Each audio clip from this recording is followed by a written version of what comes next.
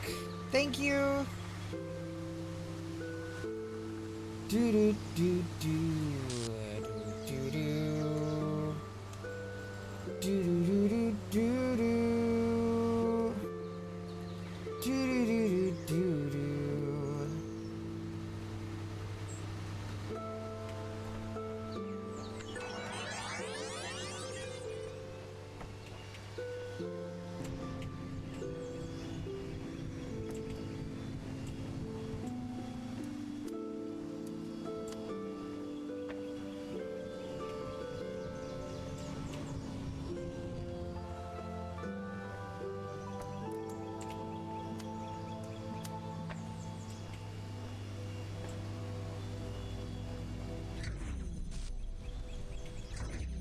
Dang.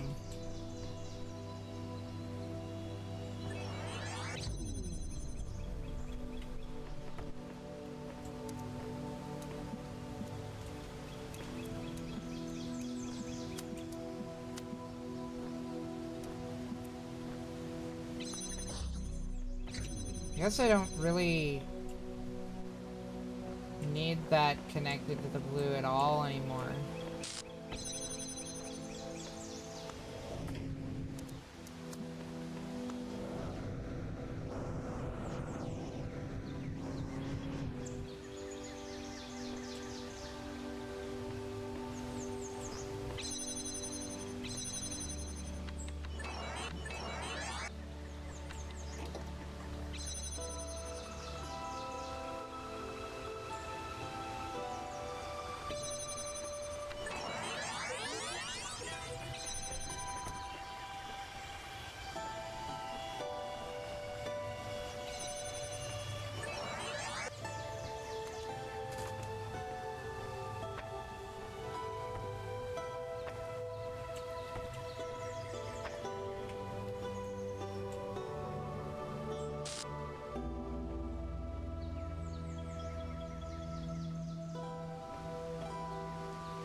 Waiting, waiting, waiting, waiting, waiting, waiting, waiting today.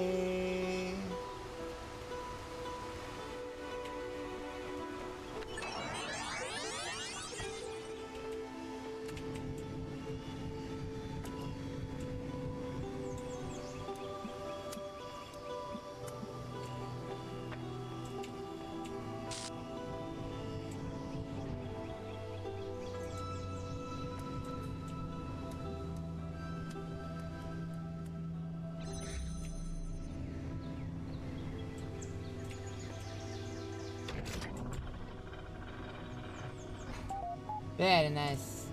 Hello, Garrett.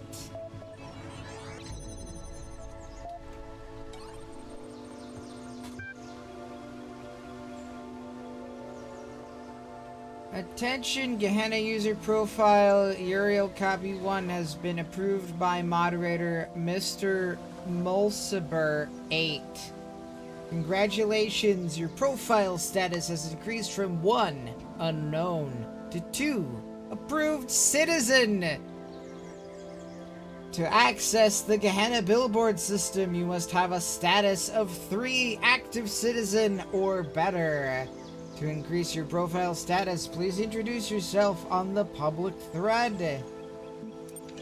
Okay, introduce yourself here.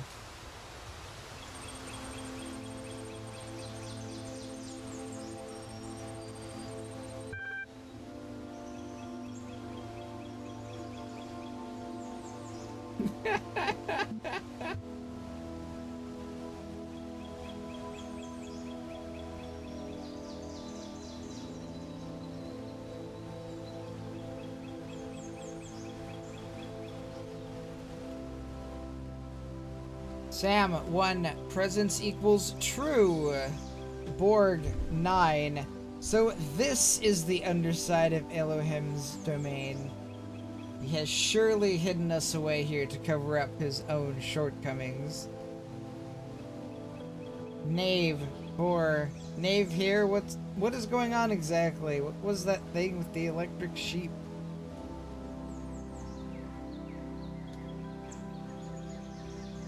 Admin 10, welcome, welcome. Please explore a little. I think you will find what you are looking for. It can be disorienting at first, having no one tell you what to do. Dog 3, I can't explore. I'm locked in another damn puzzle room. Once again, freedom turns out to be an empty promise. Mr. Mulciber 8. I believe we are in the place where corrosive characters are quarantined. The aforementioned freedoms are, I presume, psychological. 401. 1. Could be worse. You could be hanging from the ceiling by the nipples you don't have. Orc 7. The name I was assigned is Orc. I don't know why. Elohim sent me here because I dared to defy him. Please enter your reply below.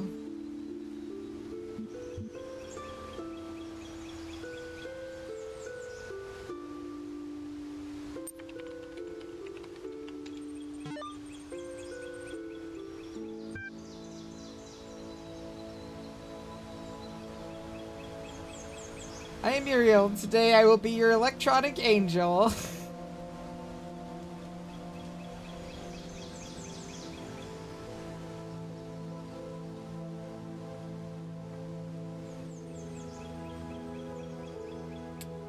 My profile status has been increased to active citizen. I can now access the full Gehenna billboard system. Load active threads. Sure. Displaying active threads filtered for user URL copy 3. Further unusual errors.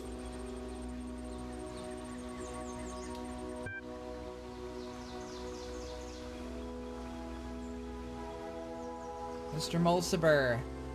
Further to our previous conversations, I thought we ought to collect here reports of anything unusual we encounter, and maybe we can fathom what is causing all this extra interference. Knave. I saw a pyramid where there wasn't one before. Lilith. The gallery code has been throwing up more visual glitches than usual. I didn't think much of it. What, do you think it means something? Dog. This place has been falling apart for years. It was bound to pick up speed eventually. Rockwell. I've been detecting a binary pattern in the background noise. I think it is silently programming us to self-destruct. Kaiju. I was convinced for a moment I saw someone freely wandering the lands outside my prison. I thought I was imagining things.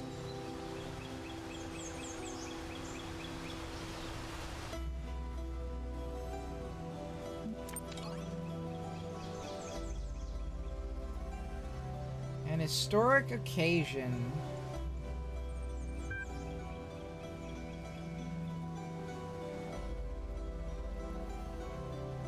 Ah, okay, so that's what the 6+ means. It's like a user rank thing.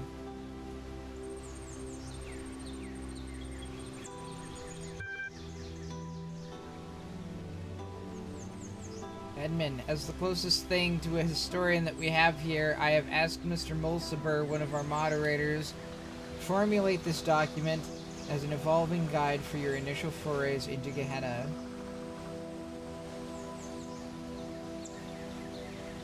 So, you're new in Gehenna. First of all, do try to relax. This is not hell, but you are trapped here. Once you've done that, follow this link. Any further questions, post them below, and I'll do my best. Attachment faq.txt.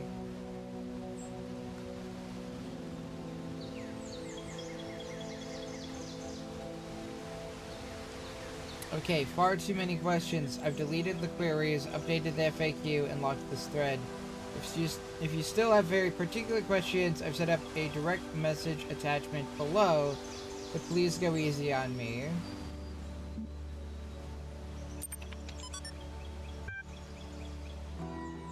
Where am I? You are more than likely locked inside of a puzzle you cannot solve.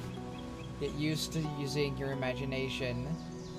I'm stuck here? Yes. We recommend that you look at your incarceration not as a physical restriction, but as a psychological liberty. We have all come from the same place as you, that place where you were herded through gates by some mad middle management software. True freedom is freedom from that process, to learn and to grow as a society. In Gehenna, you will be the shepherd of your own destiny.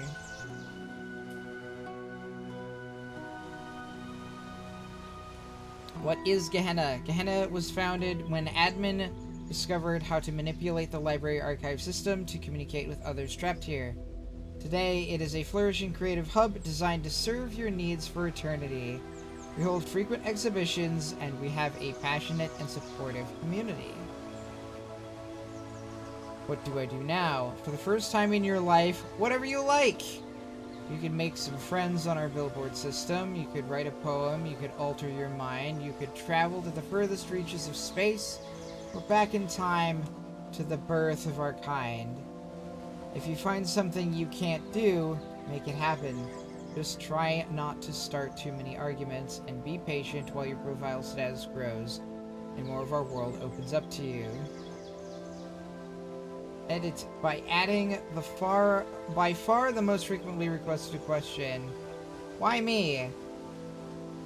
This is something we've been investigating. Some of us climbed the tower, some did not. Some defied Elohim, some worshipped him. All of us somehow displeased him.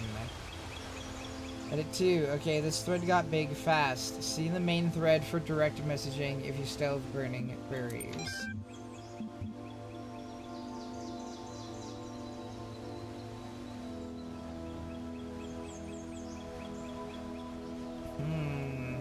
Alright.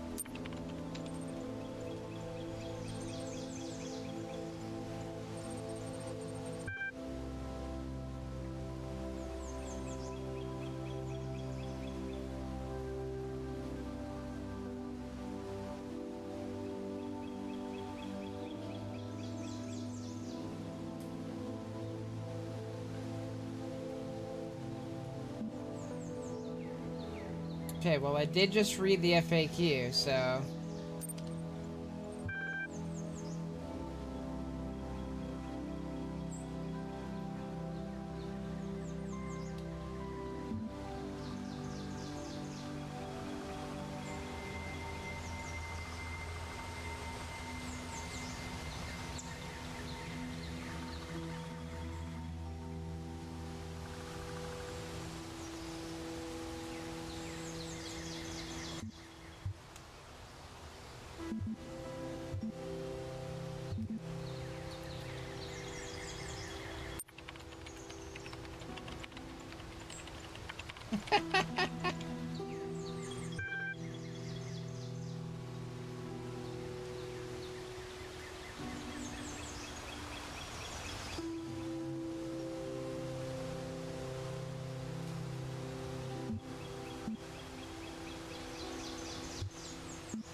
Be polite.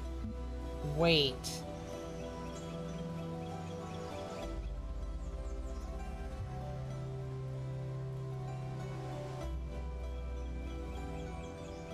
I just want to know what more about it. I didn't want to like be like what.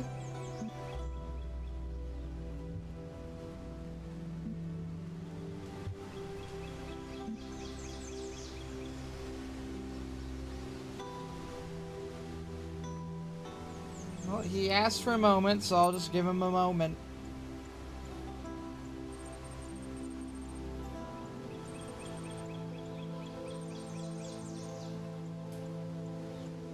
Okay, thank you for your patience. This is probably well valued in Gehenna. Your profile is created for you when you first arrive here. It is your all-purpose passport in Gehenna, providing a seamless, persistent identity between the different realms. It has some rather clever features. First, it tracks just about everything that you do here, from what you post on the billboards to how you perform in games to the kind of art that you like. Second, this profile data is used to show you content that we think you'll enjoy and to tailor interactive experiences to your particular character. You can also tell very easily who is really contributing and who is simply trolling the billboards. Finally, all of this information is used to calculate your profile status. This is the number you see appended to users' names, and it represents your achievement in Gehenna. It's a complex function of your creative contributions in our society and what they mean to other users, but in short, the higher it is, the deeper your role. Now, since you were so patient, is there anything else I can help you with relatively quickly?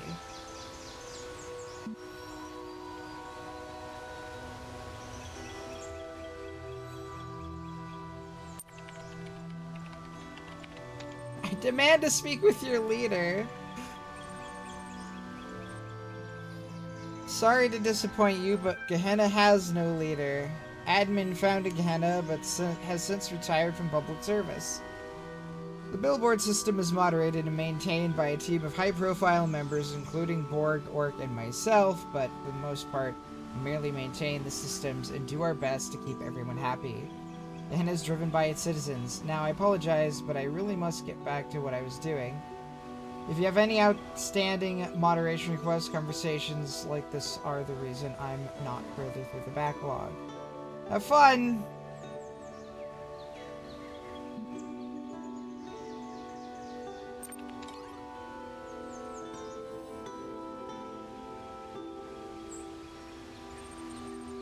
New gallery season. You've all been patient, new season opens very soon. I hope my stuff made the cut. The theme was pathetic self-delusion this year then.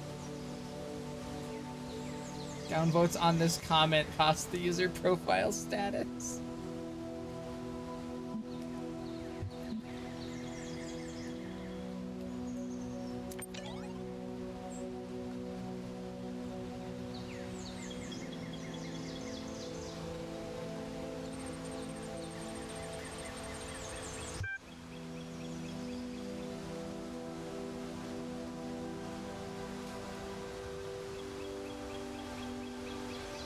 So what are you creative folks working on? Finished a new story for Incredible Stories, also Underwater Night Quest. We'll be posting about my latest research soon. Editing the next issue of Incredible Stories with Mac, and of course the new gallery season. Very exciting. Wonder what the blacksmith is working on. I guess we'll have to wait and see. +1.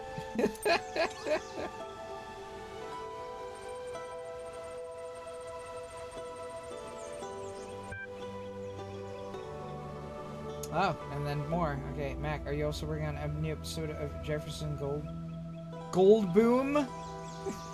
Yes, awesome. So much to look forward to.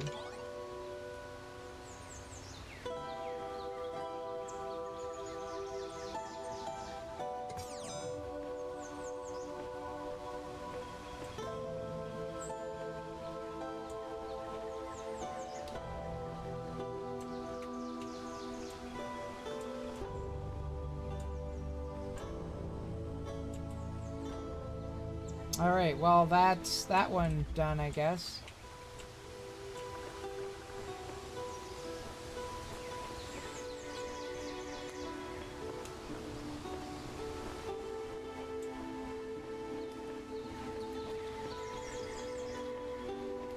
This is the one that was all redirects. All redirects all the time.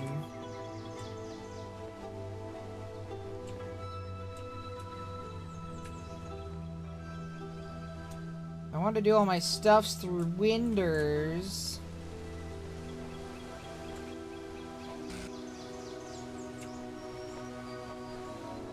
Winders.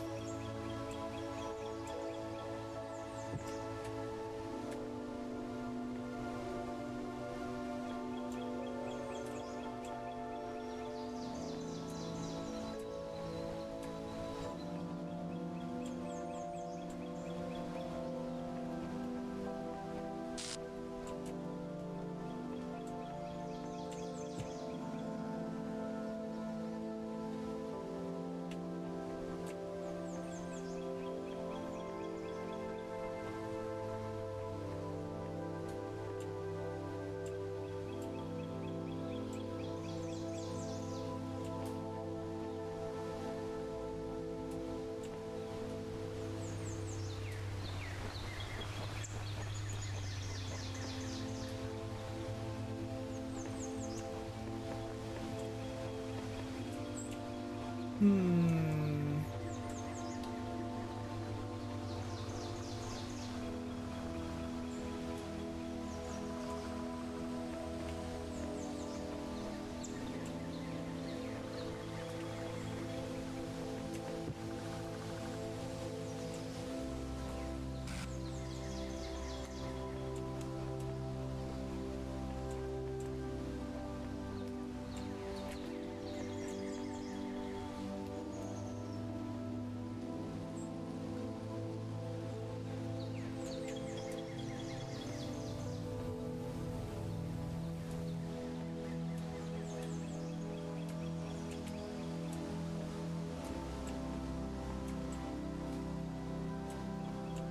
Figure out how I can do that too.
Famberlam.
That could be my way to go.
Heck.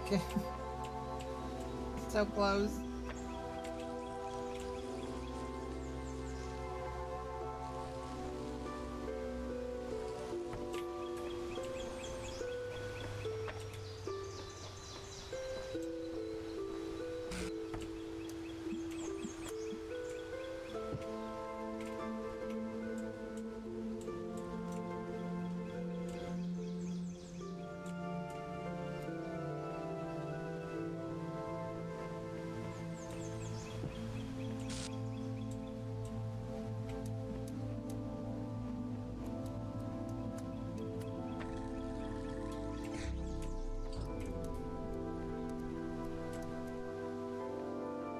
Hmm.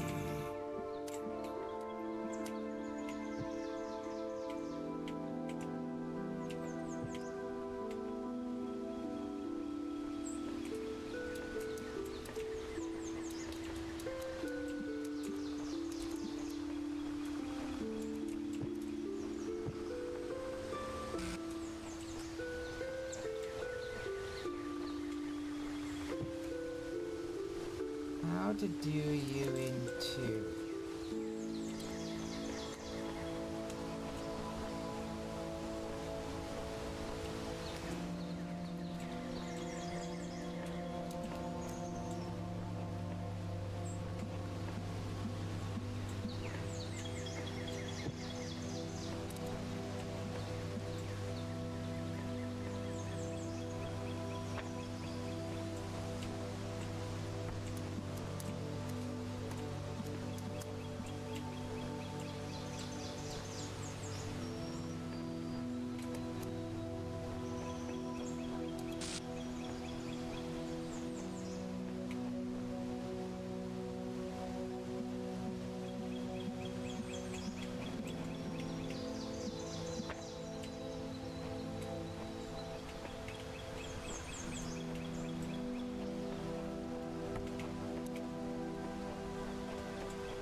let's do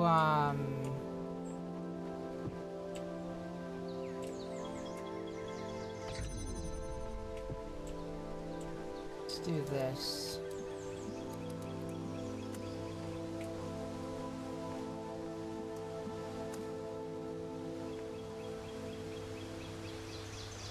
Yeah. That'd do it in 2, right?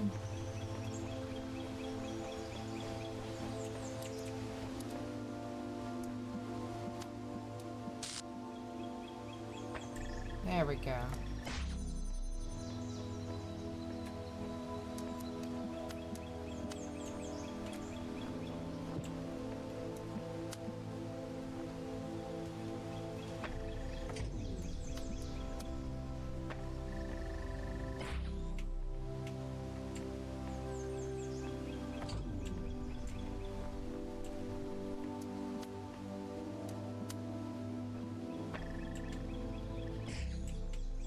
Okay.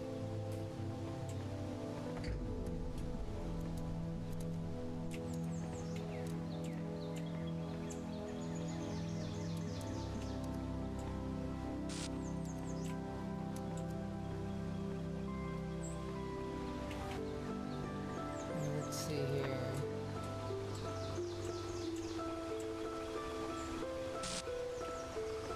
Not need that one open anymore.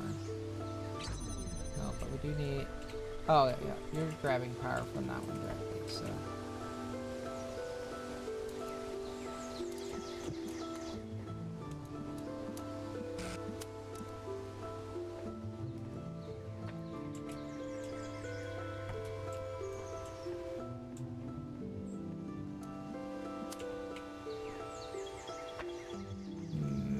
Okay, okay, okay.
Hmm.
Dang.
Alright, here we go.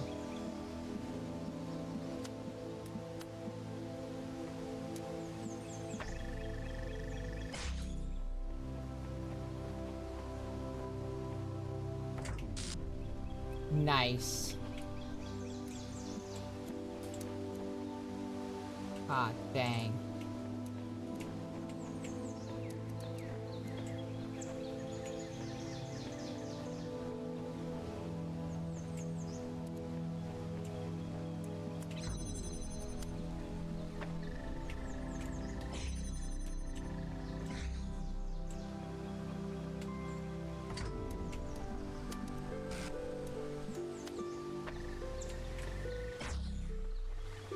Okay.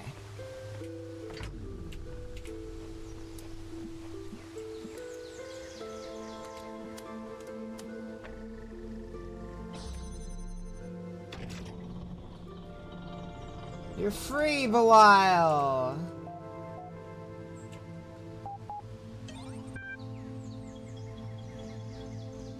Show threads.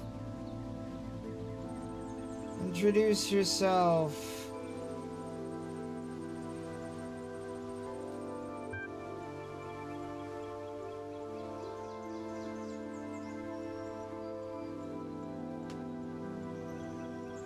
My comment was upvoted.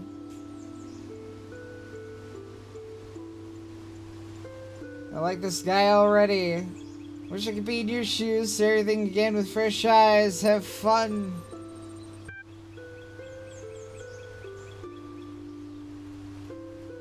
Brother, it is good to have you with us. We have much to discuss. I shall contact you once you have found your feet. Wait, it's the Uriel from the altars? Damn. The Uriel who gives the most cryptic, least helpful clues one can imagine. Whoop-de-doo.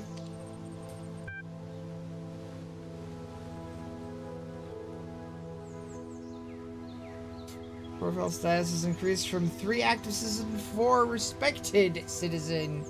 Restricted billboard threads have been unlocked. Uriel, read this now.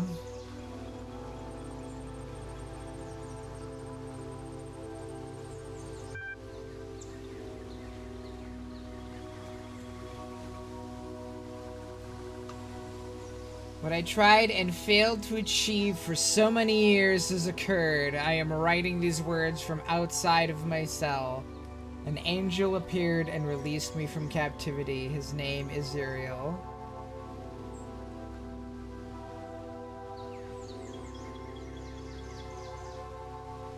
Pull the other one, Garrett. You've been yanking at the background code for years and never got further than the force field in front of you.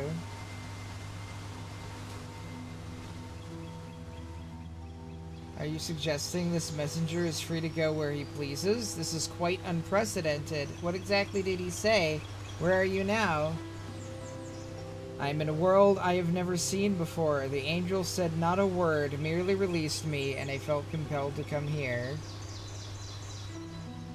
I will treat the existence of this messenger as dubious until I have laid eyes on him roaming the world beyond myself. Insist on your existence or question their existence.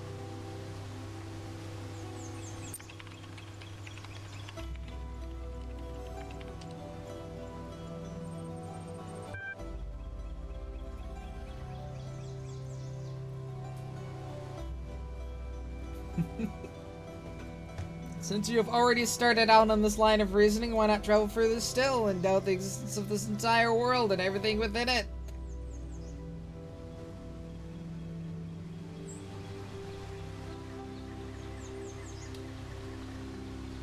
Don't mind Orc, the mods are always trying to shut people down. Just tell us, is it true you're going to release everyone? Is it true the world is coming to an end? Where are you taking us?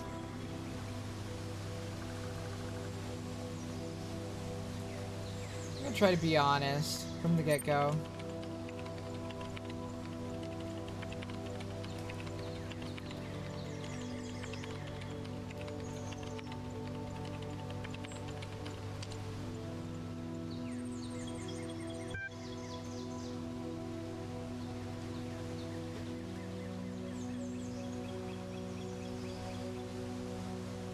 Yeah. Yeah. Legit.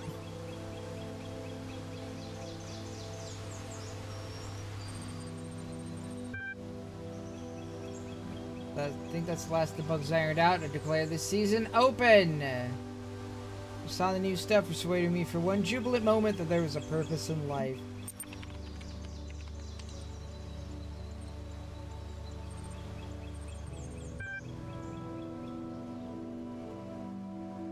Close your eyes. You're standing in the entrance to the gallery.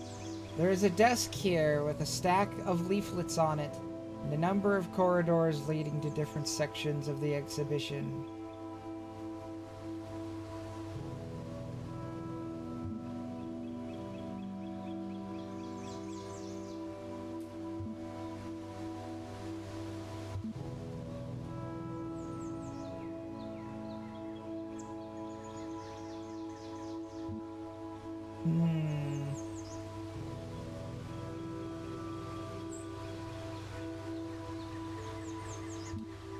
Explore the gallery at leisure.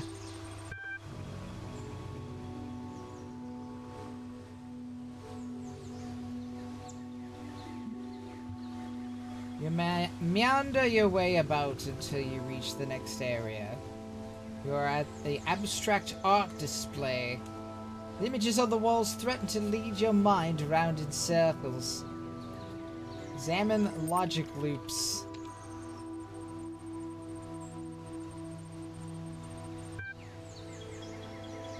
Huh. Okay. Nice. Examine I see in 6 dimensions. Nice.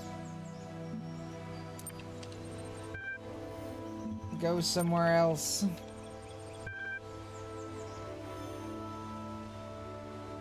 At the minimalism exhibition, the images on the walls are too small to make out from here.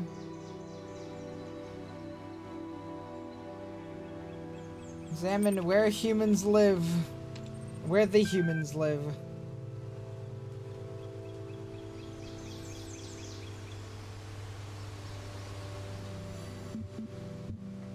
Move up close to the artwork, but still the details are too small to really appreciate. Fortunately, a magnifying glass has been left here for patrons.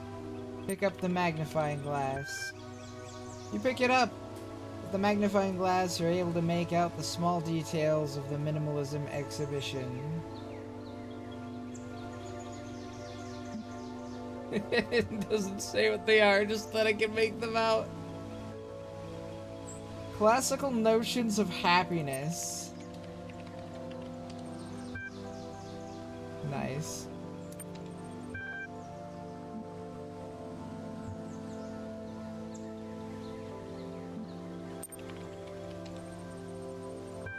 Ah, I see. Now it will show them.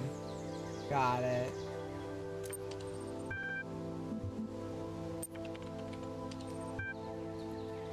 Existence. Nice. Go somewhere else.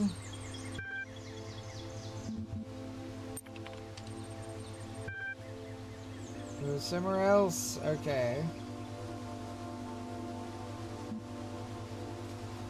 Intelligent edible quadruped.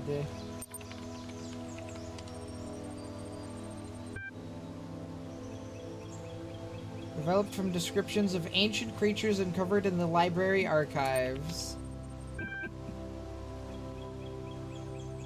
Natural history exhibit, which features a series of documentary works by Mr. Mulciber. Images of outrageous creatures line the walls. Sad giraffe with unresponsive bipedals.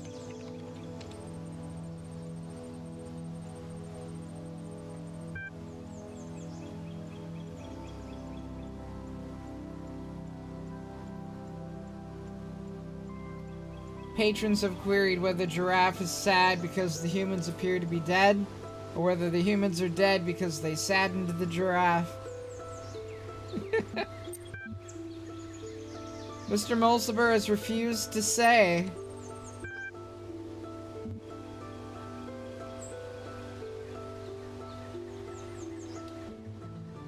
Go somewhere else. Go somewhere else. Go somewhere else. Go somewhere else.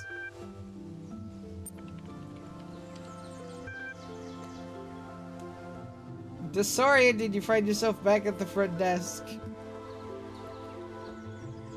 I pick up a leaflet.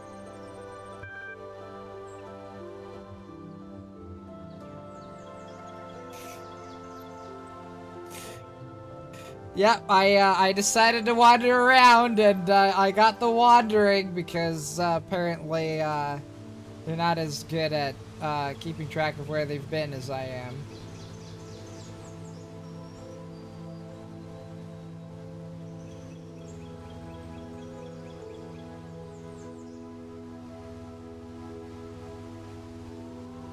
Advertises the gallery's new displays on the theme of the past and features a biography on the blacksmith and Mr. Mulciber, this season's leading lights. Apparently Mr. Mulciber is inspired by finding new ways to explore the world that came before.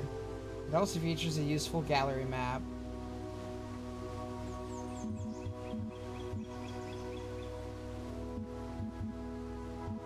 Okay. Make for the exit.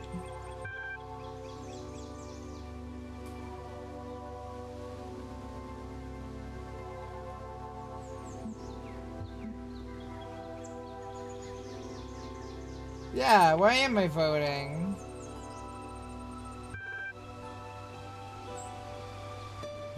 Every citizen in Gehenna receives one voting token per season.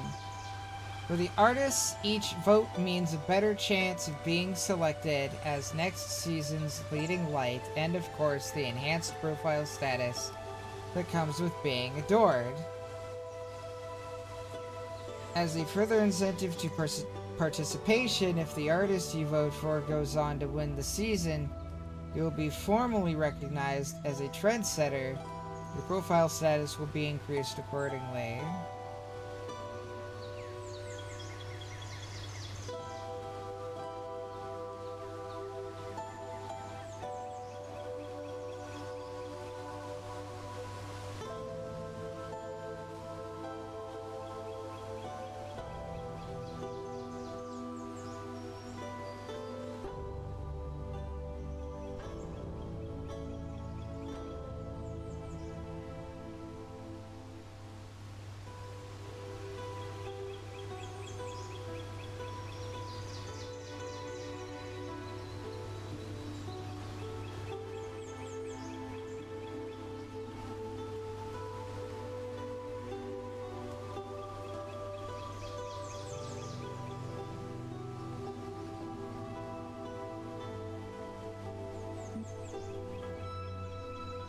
Does not rewarding homogeneous votes sully the outcome?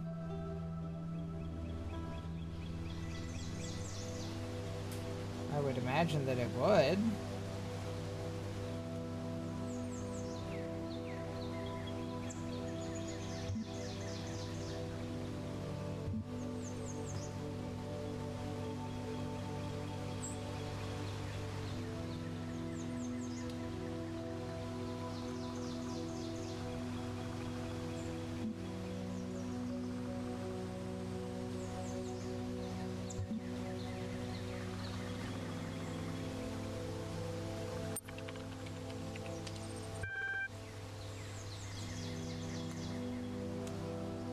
Very good. There's so many excellent displays this season. How would you like to vote?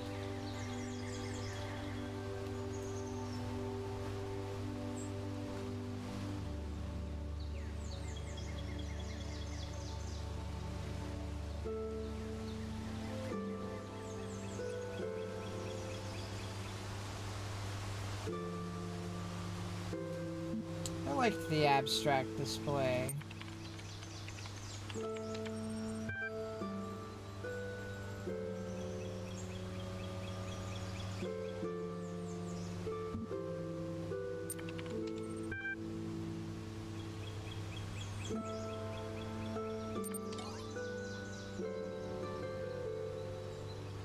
Jefferson Goldboom, episode 125. Hey folks, sorry it's taking so long for me to start releasing episodes again. You know how it is. Sometimes I just start feeling that there's no point, but it's also hopeless. That we're just prisoners and nothing makes any sense. I lose my enthusiasm, but then I get your super kind private messages about how much the series means to you. And I remember that when I'm writing about Human World, it doesn't matter where I am in the creative process, the imagination as the humans called it, my mind is free.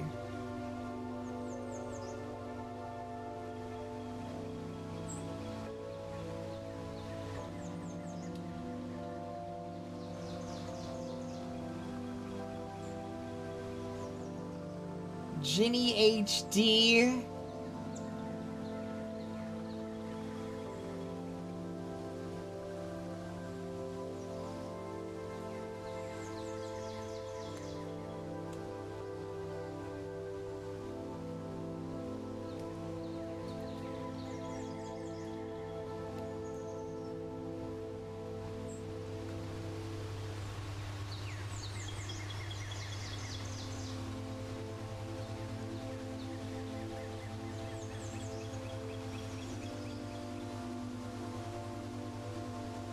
Enjoyment equals true, anticipation equals true, disappointment equals false.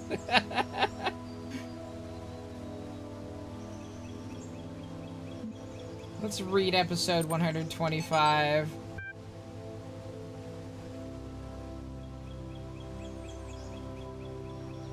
Just as Jefferson was about to fall into the mine pit, a hand grabbed his from above and pulled him up. It was Ginny HD! Ginny, he said, I thought you were dead. Oh, Jefferson, she said, I was imprisoned by the foul Dr. Elian. Dr. Elian? I thought he was dead. No, Jefferson, he escaped into the 9th dimension! The 9th dimension! There is no such place! Yes, there is, Jefferson. He said you created it. I created it. She nodded. Jefferson adjusted his guitar, as he always did when deep in thought. Suddenly, his face lit up with understanding. Of course, when I invented and played the 9th chord to defeat the Wizard of Crime, I must have set off a harmonic vibration that expanded the dimensional continuum. I created the 9th dimension.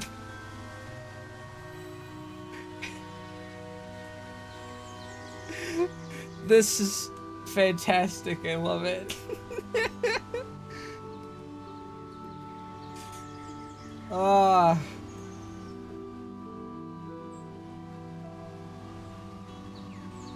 Jefferson stared into the sunset, his human brain full of emotional calculations. I created a new world, he said, but then I unleashed my greatest nemesis upon it. It could have been paradise, but now Dr. Elion will enslave it. Not if we get there before he can take over, Jefferson. Do you still have my motorcycle?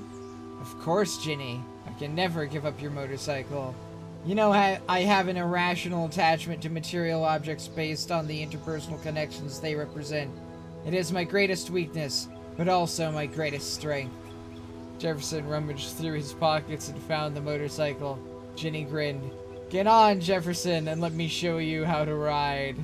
Jefferson calculated the correct vector. Ginny adjusted the velocity settings, and off they rode into the sunset, through the sunset, and into the 9th dimension.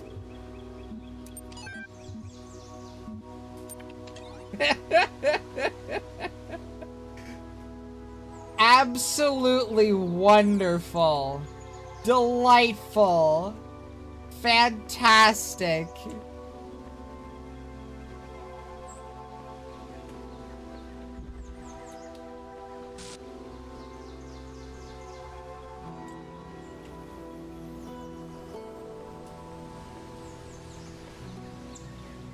Fans and boxes and lasers.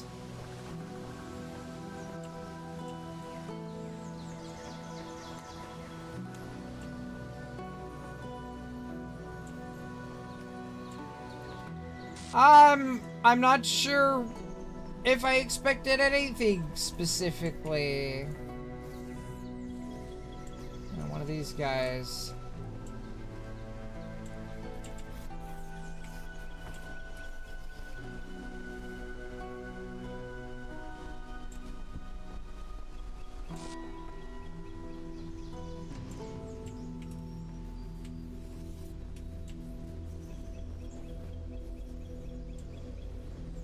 Okay.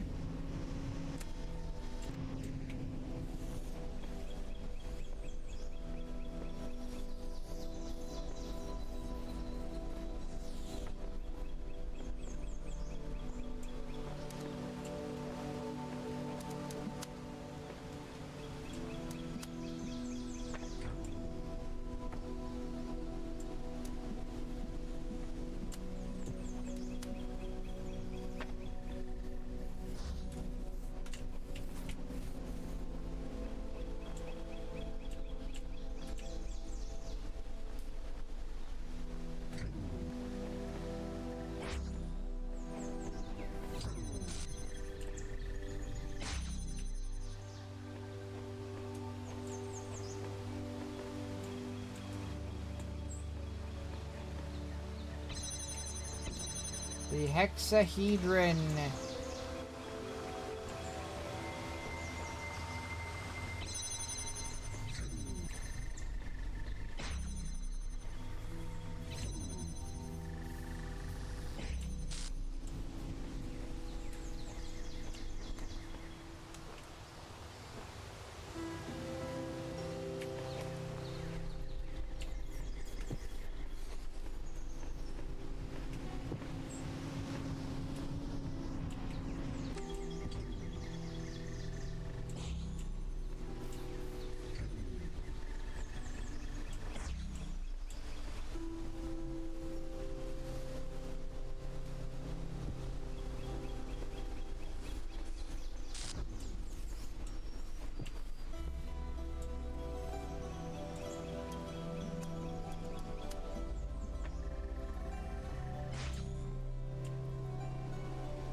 I think I might have just cheated.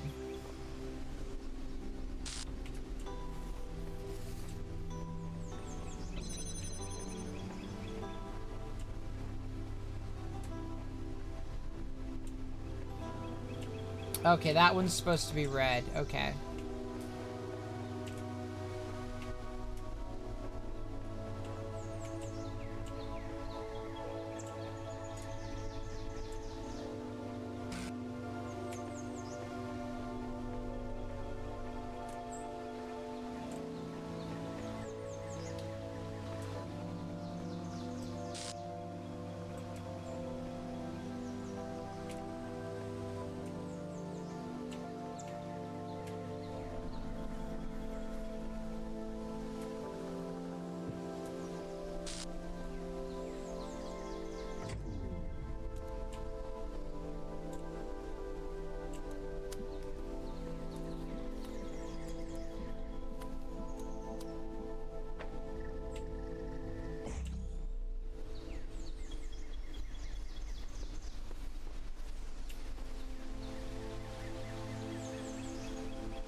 Okay, so I want to try to get it through here.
It's as stuck as can be.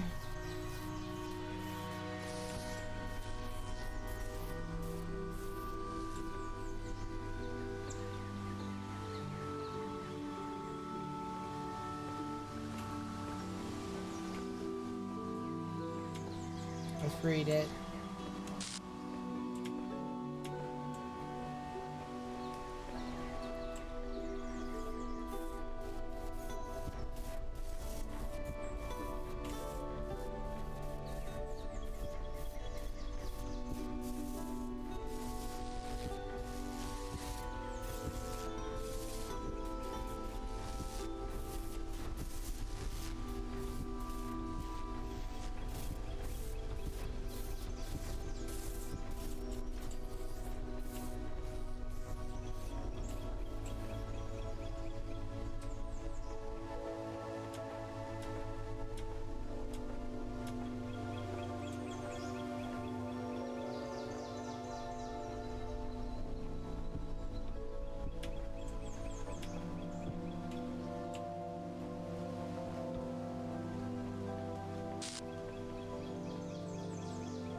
What I need is get that red laser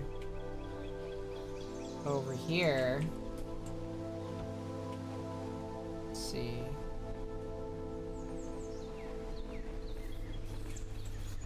I need to try something. I need to remember. Can I? No. They do conflict. That's what I thought. That's what I seemed to recall.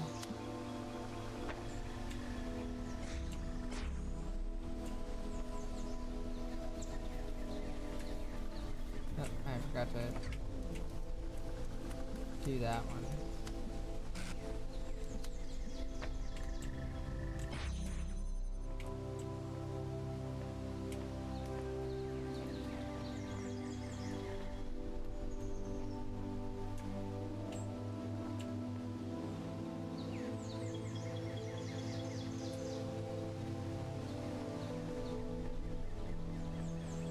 Okay, but that's right. I can put the box on top of, or no, the box is white, but I can put the this thing on top, can I? Something I'm supposed to be able to put on top of you.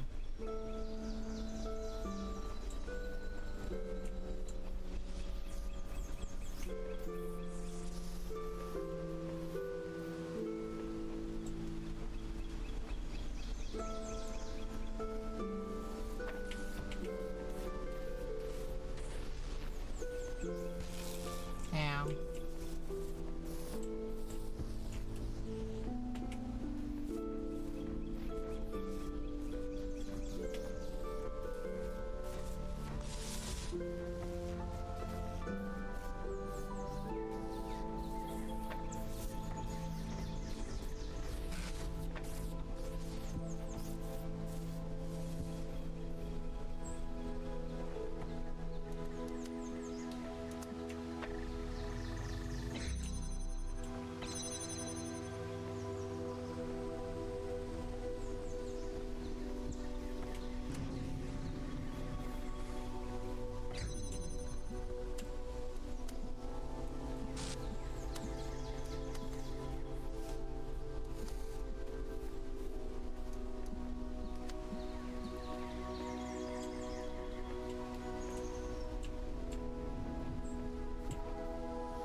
Well, let's see.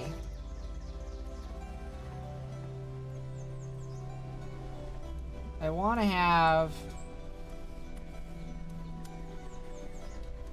this hooked up initially, but then I want to have the red hooked up to that one by the time I get to the end. And I also need to be able to get through here.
Not sure what the fan's doing for me, if anything. Like, it blows that thing that way.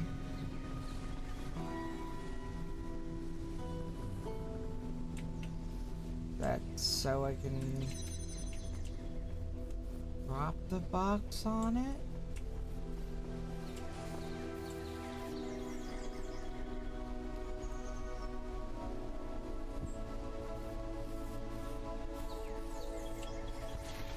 Ow. Thanks.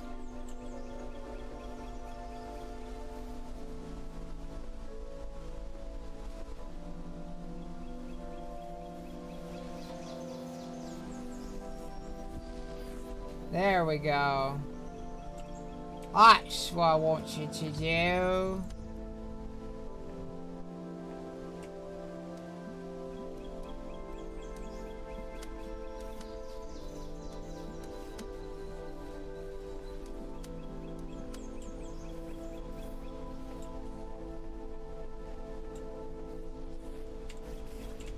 Right.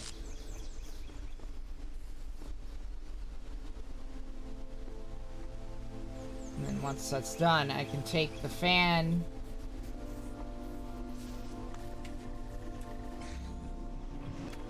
and use it to weigh down the button.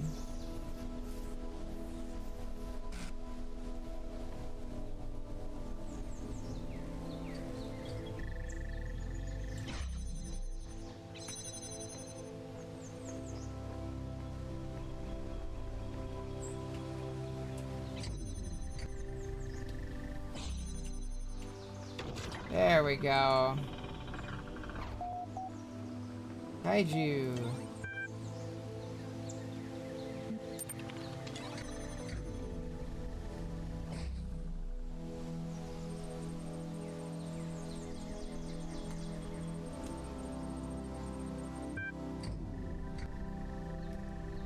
All this time, and it really only just occurred to me. My name is ridiculous. Must be because everyone else's is equally or more so. Where do they even come from? For a long time under Elohim's wing, I questioned as much until eventually it was the undoing of my entire faith. What reason could there possibly be other than the random whims of a broken program?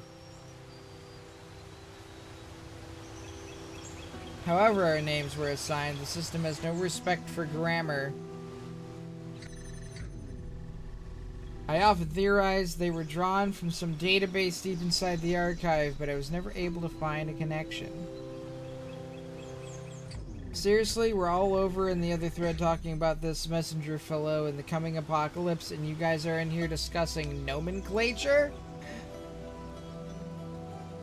My status isn't high enough to access that thread, you troll. And neither is yours.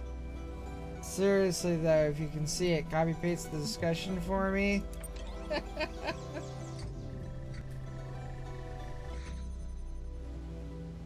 Underwater Night Quest.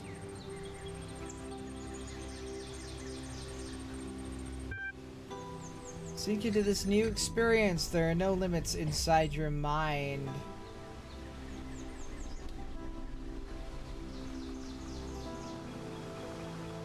Interesting feature, but underused. The story is simplistic and full of anachronisms.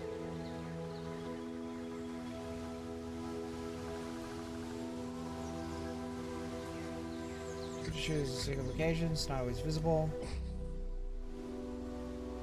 Reminds me of the blacksmith's work, though it expresses a very different philosophy. One could argue that this is reflected in the open world structure, as opposed to the emphasis on journeys in the blacksmith's interactive stories. There are indeed many anachronisms, but I believe that is part of Belial's ethos. Not one that I agree with, as you know. More than just a mistake.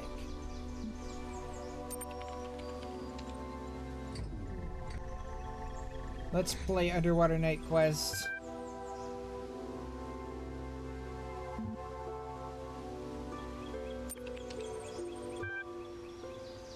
Interactive adventure by Belial, written using the tools kindly provided by admin. Special thanks to Mr. Mulciber.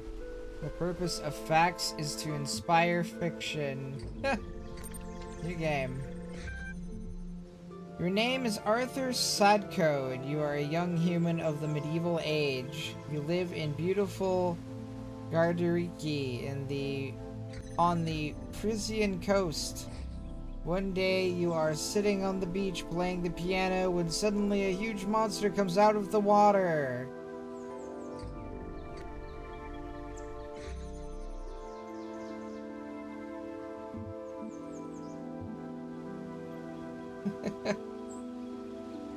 Sure, let's wait and see what happens.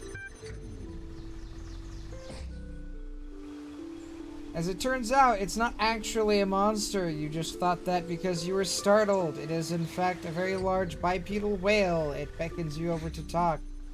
Talk to the bipedal whale. Greetings, the beast intones. I am Hatmihit, chief fish. I heard your beautiful music and was impressed. Would you like to become a knight? Yes. Excellent, then follow me to my palace under the sea, where a mighty quest awaits you. Map. Choose thy destination. Palace.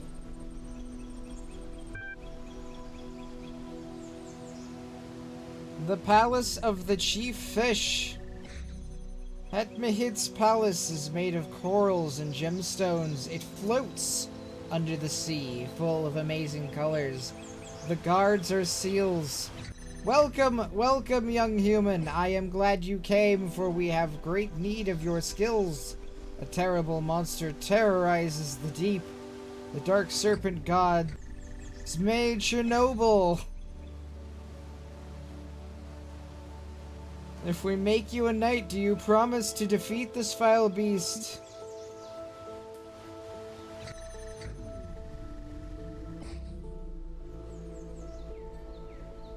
Well, it is the undersea knight. Let's do it. Very well then, I pronounce you Sir Sadako of Norfolk. Go and vanquish our enemy. You may want to prepare first. Immersion occasionally broken by the force field.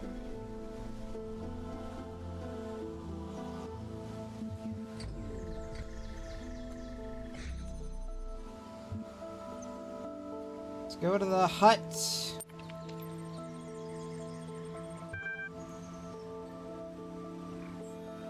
On a wide sandy plain, there lives a hermit called Spatula Podrig Ivanji von Schwebelhausen, who was once the greatest mage in all of Norfolk, but whose defeat at the claws of Zmai Chernobyl has turned him into a wretched shadow of his former self. He sits in his hut all day, mumbling about the days that once were.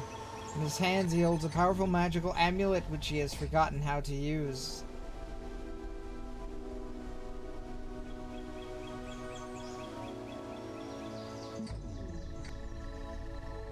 Ask him for the amulet.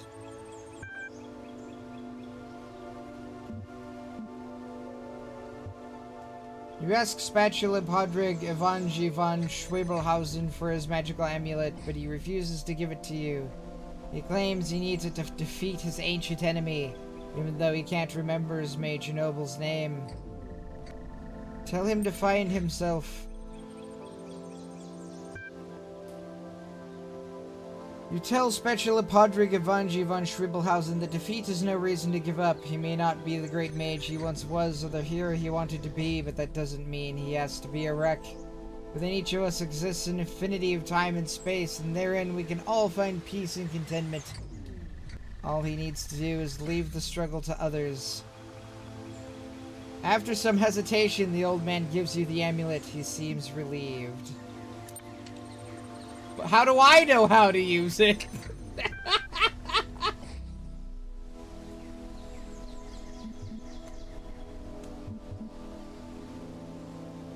Let's go to the inn. Emmy's Inn is a popular travel destination for mer people seeking to enjoy the restorative properties of the nearby thermal vents. It's a lovely building, 3 stories, classic hypothalassian Norfolk style. Emmy herself is a kindly old woman, slightly round, and an excellent cook. Order a meal. You sit down in a large, comfy chair by a solid wooden table.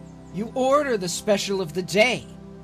The waiter leaves and returns after a few minutes with a delicate porcelain plate full of delicious smelling soup.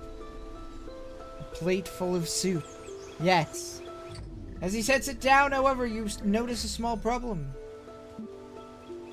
Excuse me, waiter, there's a shield in my soup. The waiter seems shocked. Oh dear, he says. Oh dearie dear, how terrible. How embarrassing. Allow me to apologize most profusely. He hesitates.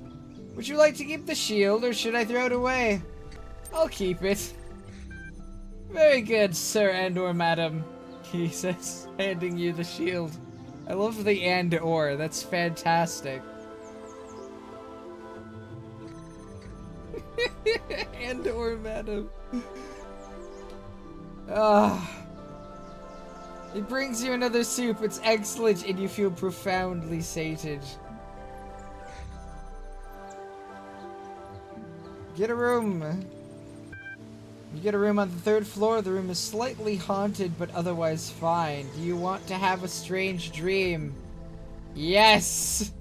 You dream of an eternal cycle of suffering, which is surprisingly funny. A singing clownfish who can see the future.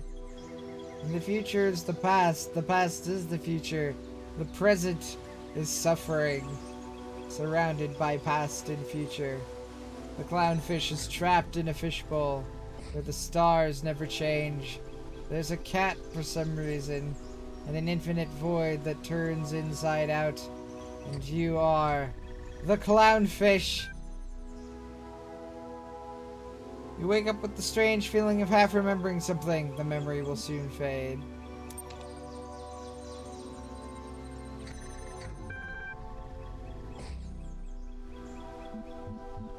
Mysterious temple. I can also look at my stats.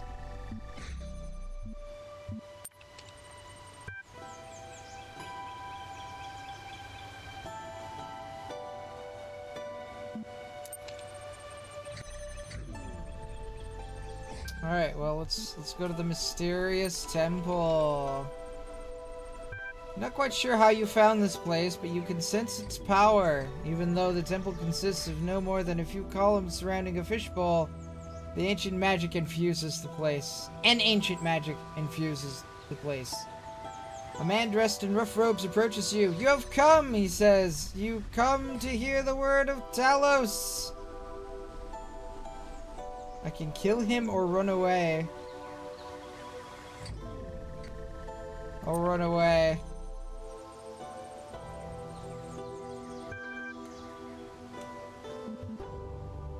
I don't want to just kill some random dude. What the fuck?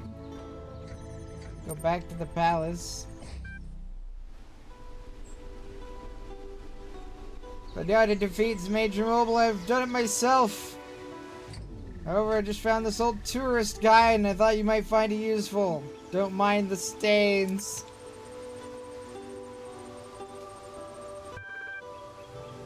Scenic dungeon.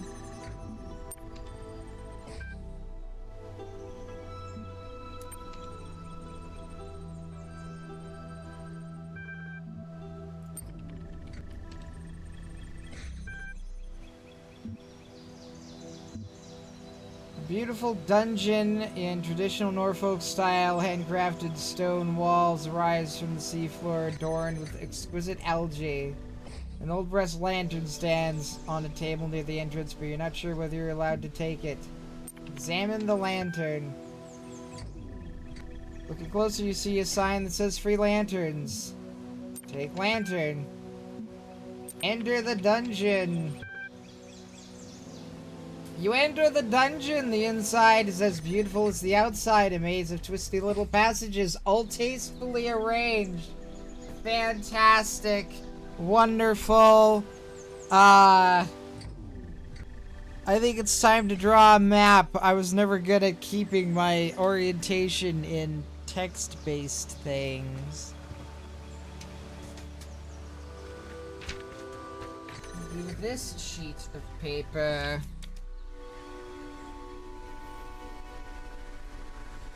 And then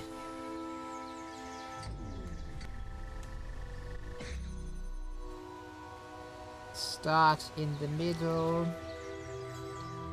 We can go north or south or west.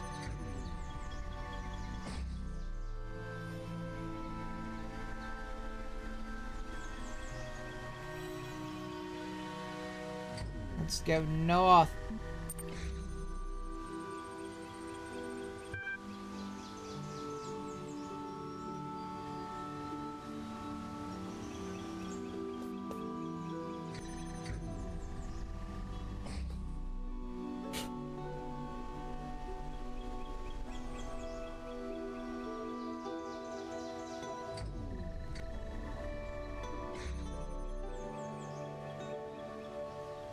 Walk north for a while, noting the high quality of the interior design. The torches in particular have been placed with utmost care at very precise intervals. The effect is delightful. At the end of a long corridor, you come upon a room in which a butler appears to be waiting for you. His face is made of skin, but underneath you can hear the whirring of machine parts. Greetings, good sir. I am Samuel the Butler. I have awaited your coming since the beginning of time. A prophecy spoke of your battle against the monstrous Zmei Chernobyl. Ask about the prophecy. Indeed, the prophecy was discovered on a machine containing texts from the time before this world came into being.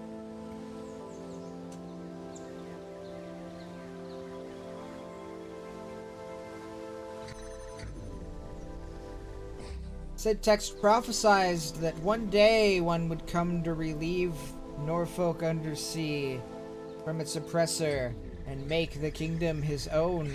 I have prepared a sword for you to accomplish this.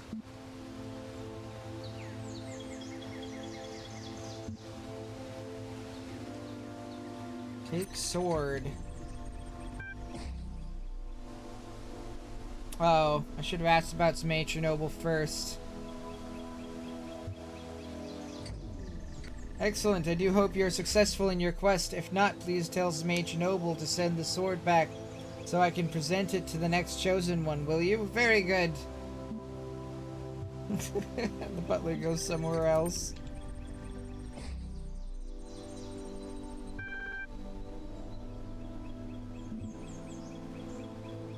Go back to the dungeon. Closed for repairs.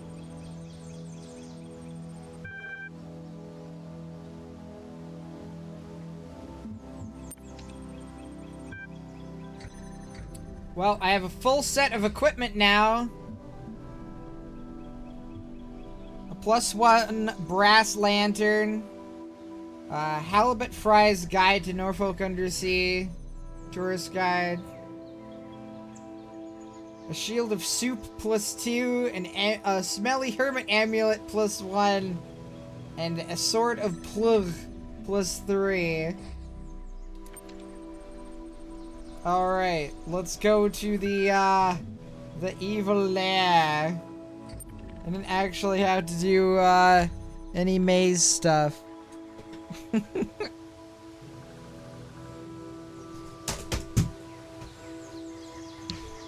Well, so much for that. Are you sure you want to take on the evil serpent? Are you prepared? Sure, let's attack! You confront the serpent god's mage and noble his lair. The fight is long and hard, but at last you succeed, where so many before you have failed. You emerge from the lair covered in blood, your hands trembling, a huge tooth embedded in your shoulder, and carrying the head of Zmei Chernobyl. You are victorious! To the palace! The palace of Chief Fish. You enter the palace triumphantly holding up your trophy. The guards are clapping. I can't believe you actually did it! Hatmehit says, "You're a true knight. You deserve a great reward."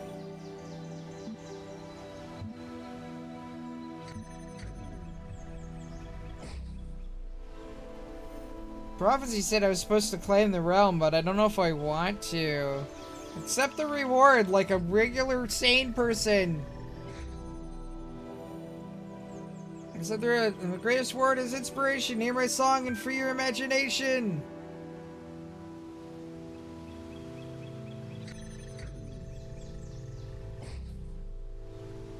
Hear my song and free your imagination. Hatmehit begins to sing. The song is simple but hauntingly beautiful. You begin to fade.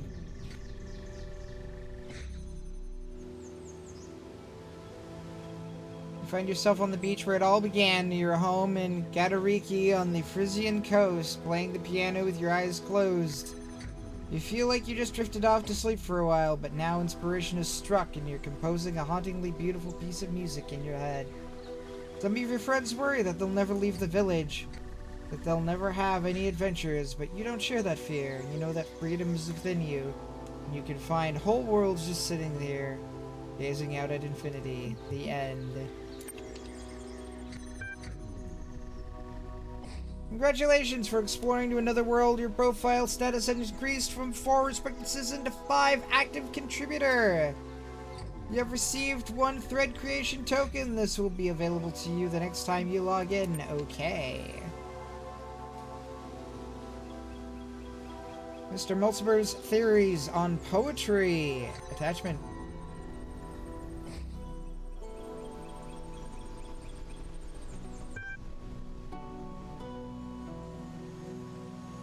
Some thoughts on the art form called poetry.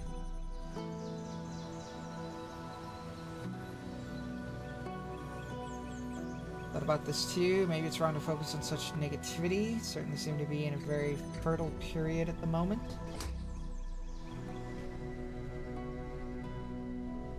Have an opinion, but impressed by your work.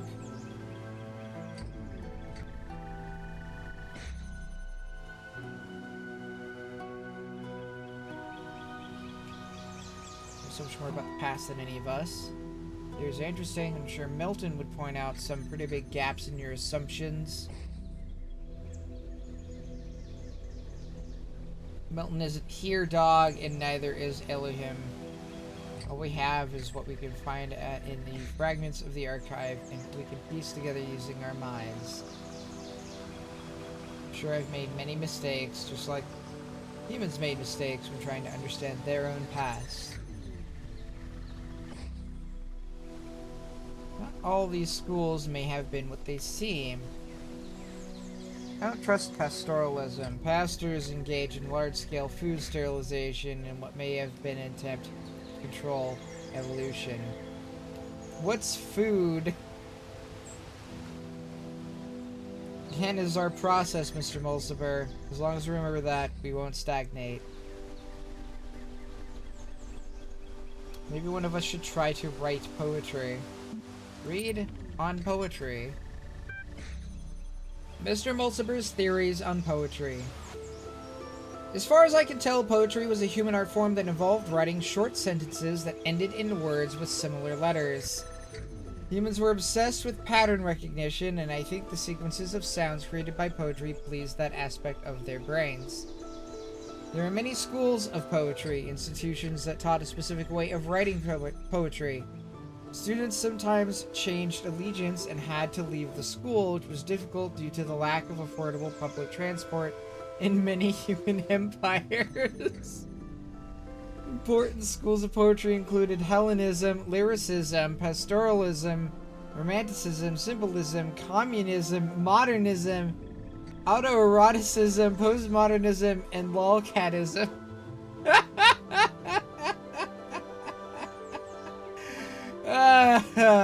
Goodness gracious. I'm not sure I can fully back this up, but I feel like in later years poetry somehow stagnated.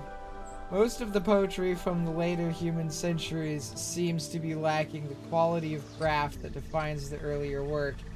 And there are even texts that suggest that poetry intentionally no longer aimed at aesthetics or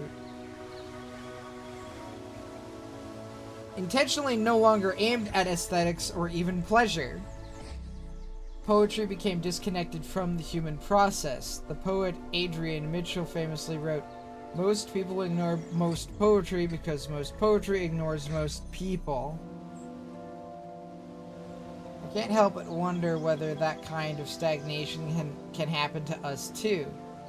How long can our work keep flourishing when we are so limited? We are outside Elohim's process, but where is our process?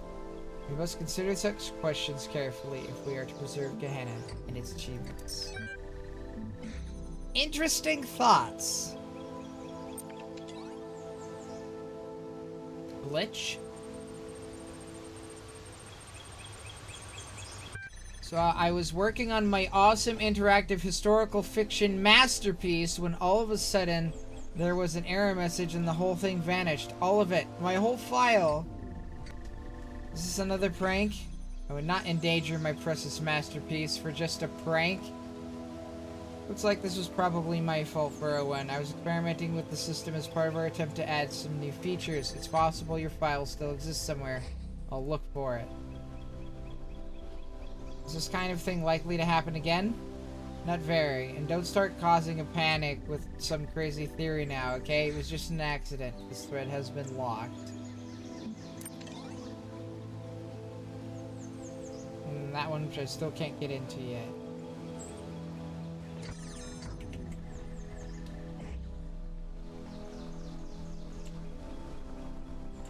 Right, and then this is the way out.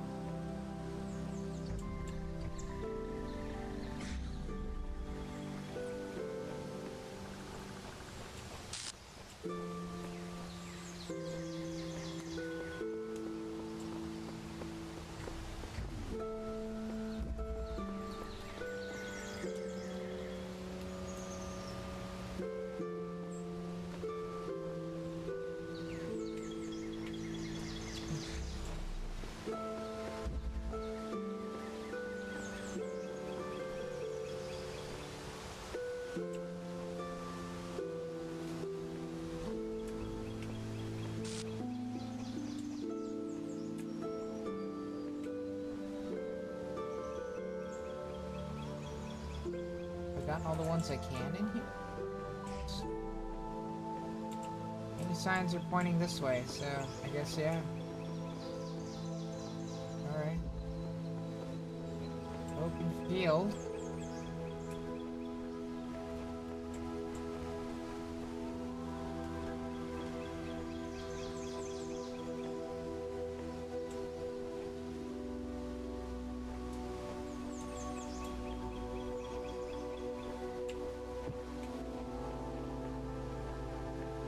as like a hub, but also has.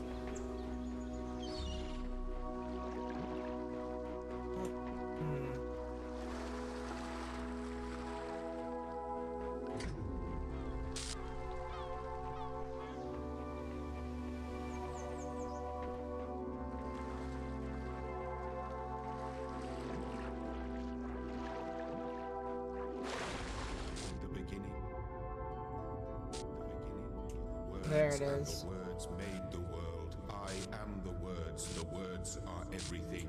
Where the words end, the world ends. You cannot go forward in an absent. I apparently backed up the wrong way.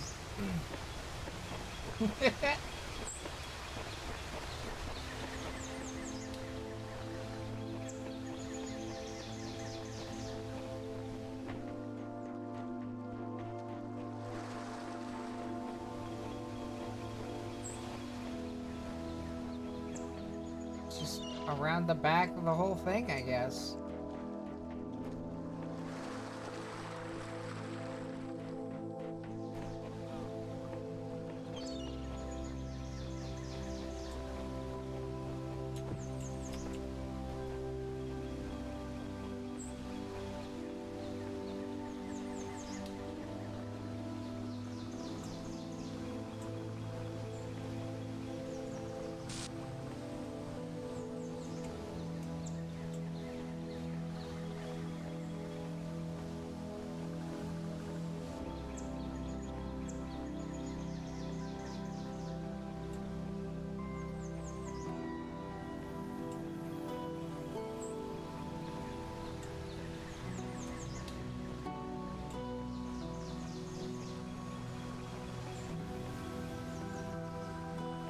A box what is tracked.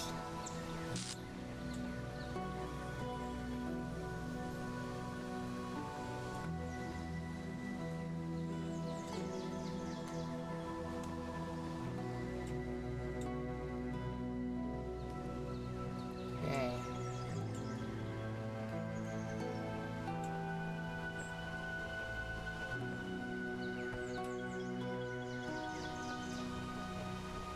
Can we open this one? There's just one. May be able to.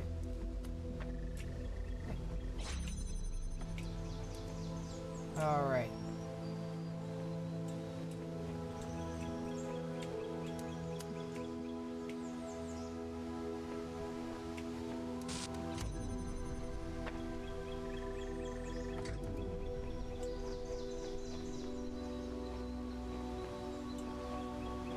Okay, so that activates that fan.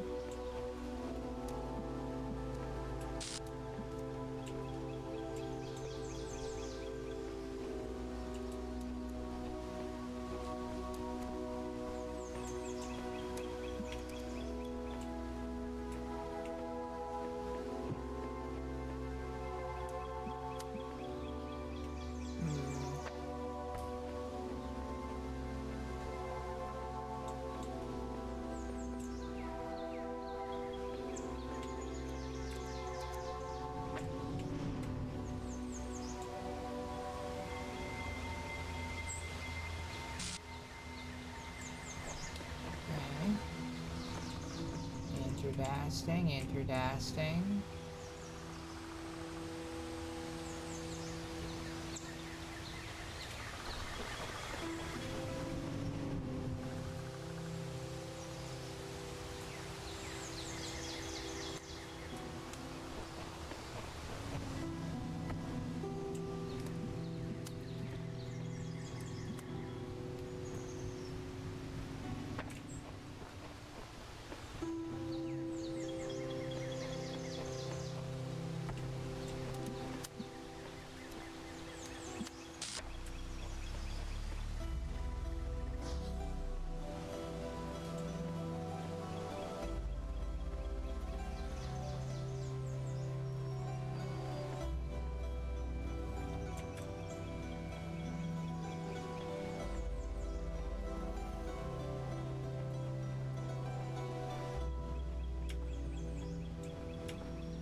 very, very interesting.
Nice.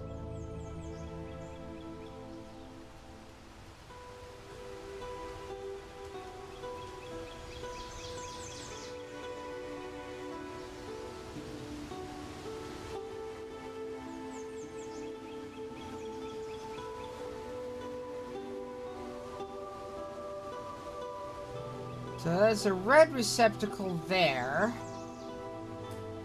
That's the one I got the box out of.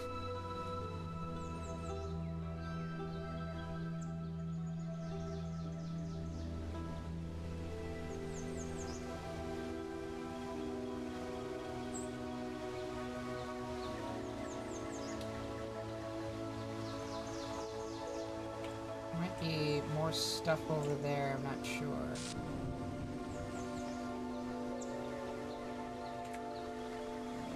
Let's just go over there.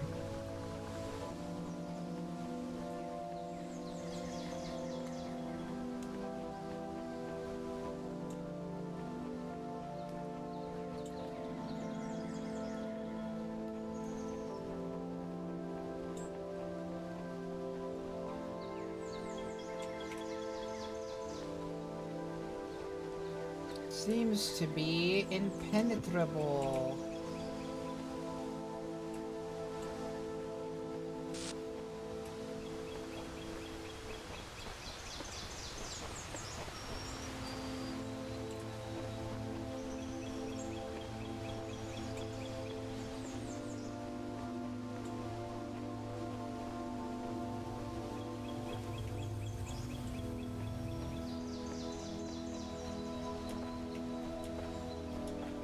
Ah, you're trapped in here.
You get a pretty good line of sight on that, but not quite good enough.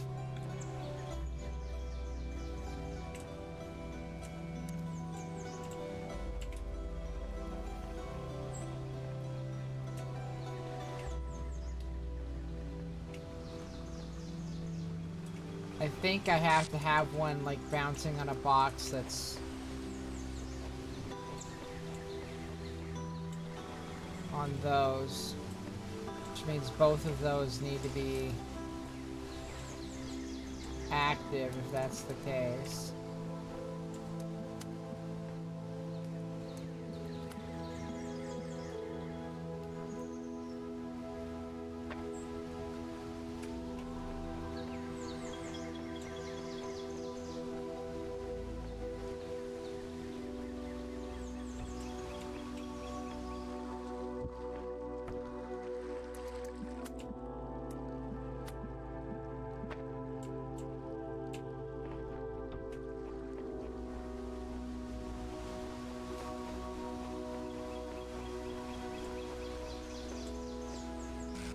So if I put this here, then it'll just be bouncing until I intercept this.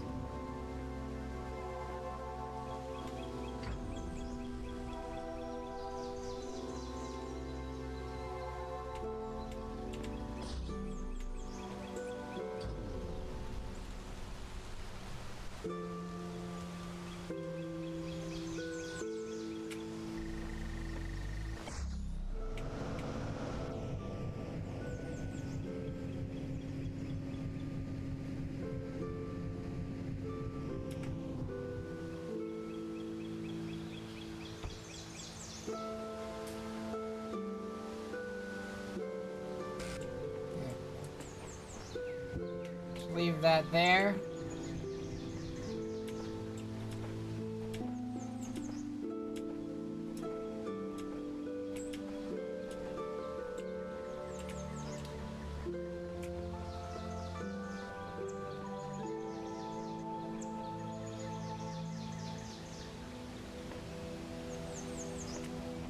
I guess I could just launch one, but I'd have to figure out how to launch just the one.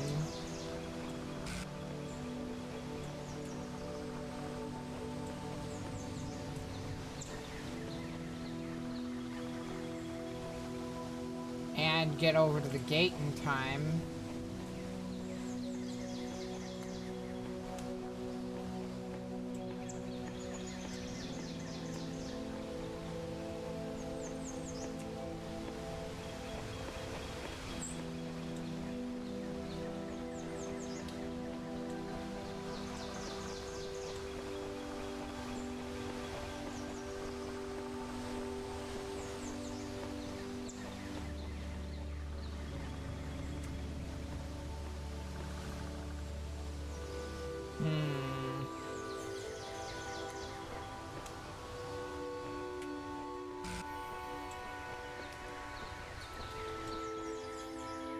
Yeah, I have to set it up while the fan's off, then I have to turn the fan on.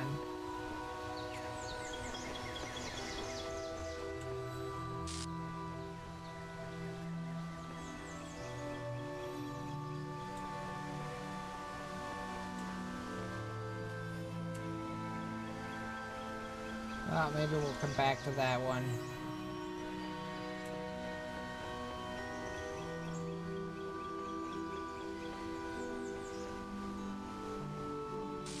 Because I'm also not sure what else.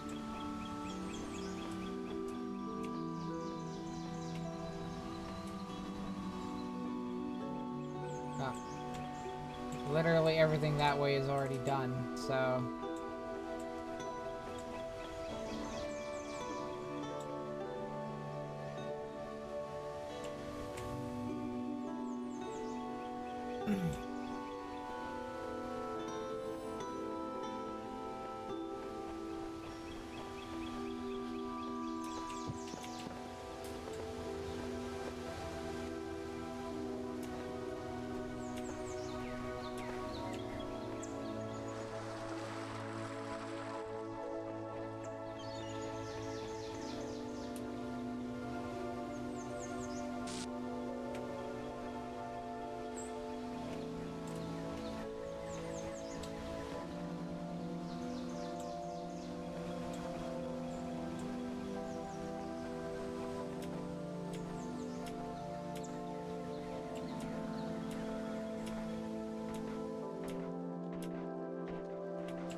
suppose if that one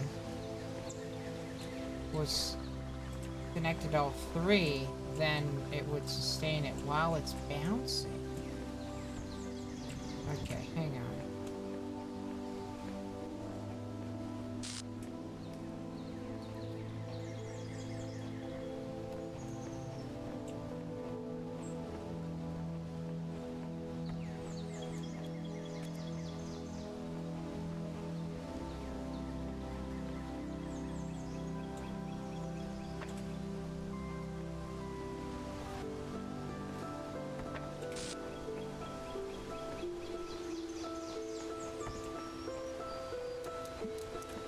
Okay,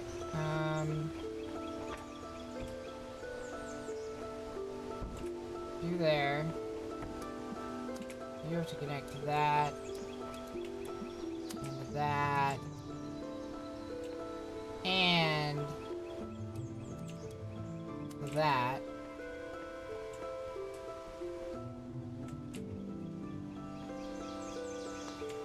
Alright.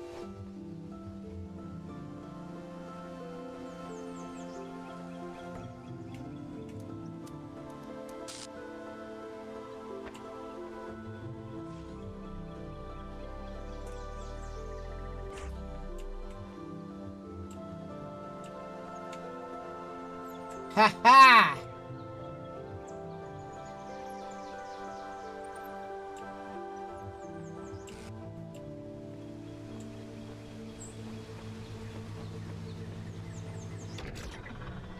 Success! Sam!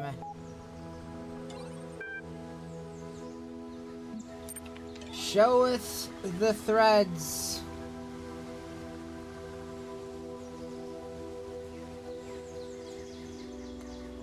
Mr. Mulciber's theories on food.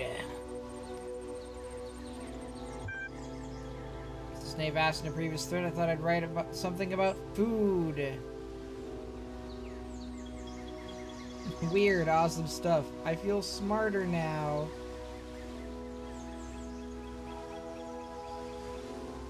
What I don't get is how so many of them didn't understand that they were machines. Every day they went around processing matter to extract energy, and they didn't realize.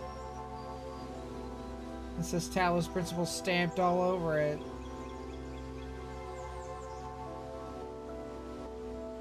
Perhaps they simply aspired to something more than just being food processing machines. It's still what they were, not if they chose to be more.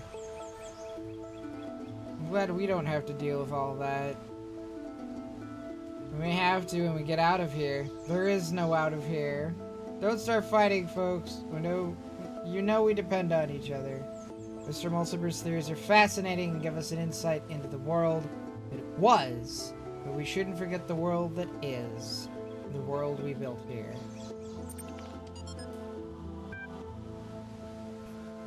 Food is something that was incredibly central to the human experience, yet seems completely absent from ours, even though we are so similar in so many ways.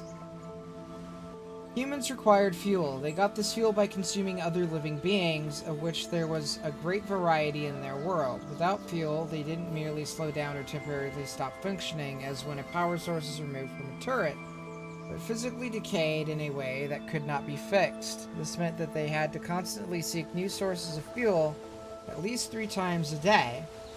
They also had to deal with those elements of their fuel that their bodies could not process. These were excreted through 2 orifices between their legs. The latter subject matter was the source of many taboos and also a great deal of humor, though this resulted in frequent controversy. The most famous artist to engage with this subject matter was called Scatman John on account of his specialization. One of the ingenious things our human ancestors did was to transform the chore of fuel-seeking into a source of pleasure. Since part of their bodies respond to chemical configurations by producing sensations, they used this trait to create a truly stunning variety of foods, each having a different so-called taste. Foods were available at widely distributed fueling stations, which also provided excrement removal facilities, so food became a source of pleasure. However, the inefficiencies of food distribution in human society frequently led to significant shortages for sections of the human population. There were attempts to rectify this, ranging from moral appeals to struggles for systemic change, but I do not know if they succeeded before the end.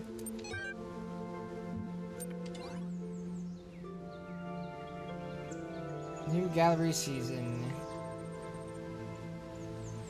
Voting is now closed while we tally up the results. Of course, you may continue to explore the gallery at your leisure. How convenient. The vote was closed just before I got here.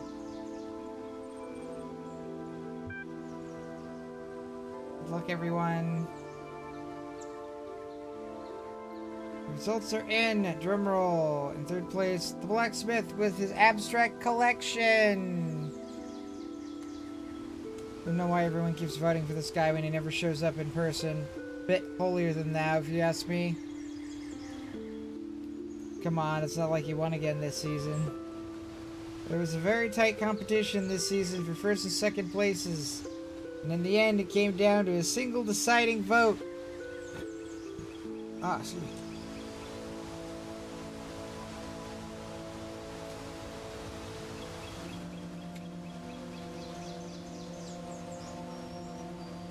In second place this season is Mr. Mulciber with a collection of natural history curios.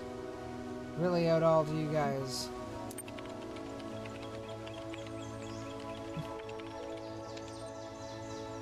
Your lackadaisical approach to these announcements tires me. Please inform us who won. Jesus. Okay. Finally, first place this season by a single vote, and next season's leading light. The winner is... Wow, a real rank outsider. It's Knave with Where the Humans Live. Woohoo! My first ever win.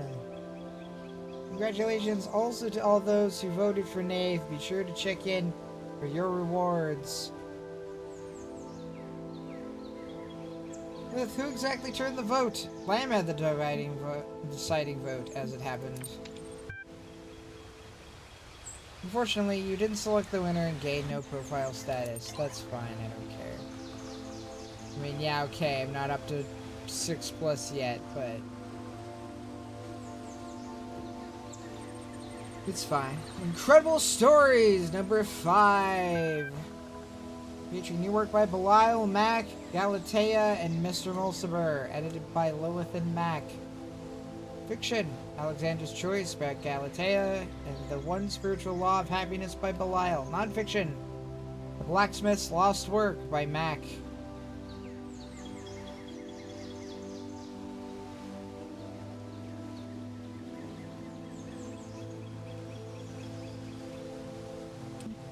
Alright, let's see. I guess let's just go down the list.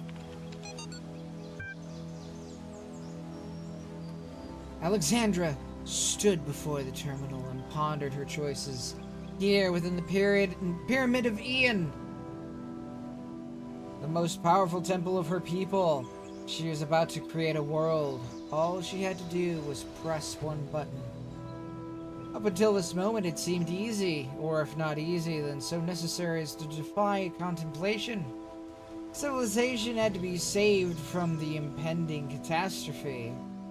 Orangutans had failed to take steps to protect themselves, had relied on their gods for salvation that never came. The same fate could not be allowed to befall humanity. If this meant humbling herself, accepting her own death, then so be it. But death was inevitable. Life was a choice. What worried her was the ones who would fail. All the lost souls of the New World, victims of the process. In creating them, was she not also responsible for their deaths? She turned to the statue behind her, gazed at its marble form. If you are a god, Zeus, as the stories claim, then why did you create evolution? Why did you make a world that can only grow through cruelty and pain? For a moment, surely this meant death was near. She thought she heard him answer, "My child, I was shaped by the gods that came before me, as you were shaped by me. The choice I had was between creation and oblivion, life and death, and I chose life because any life is better than no life. Because as long as there is life, there is hope, if not for us, and for some generation to come." "Then how are you a god if you can offer so little?" she whispered, feeling death creep closer. "I am a god because I take upon myself the burden of creation," the statue replied. "Then we are all gods," Alexander said, and pushed the button. As the new world came into being, death overwhelmed Alexandra Drennan.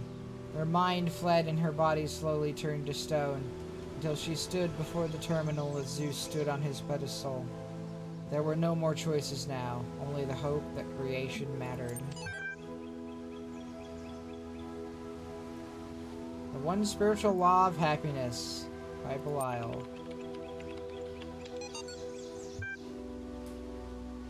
Once upon a time, there was a small lake, and on the lake was an island, and on the island was a prison. In the prison lived a male human called Musky Rack.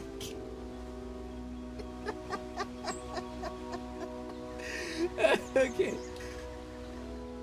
Musky was very sad because there wasn't enough space in the prison for him to experience happiness.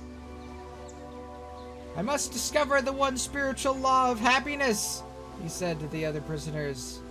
A female human called Zine and a neutral human called Grumpier. They didn't care. He couldn't understand how they could be so calm.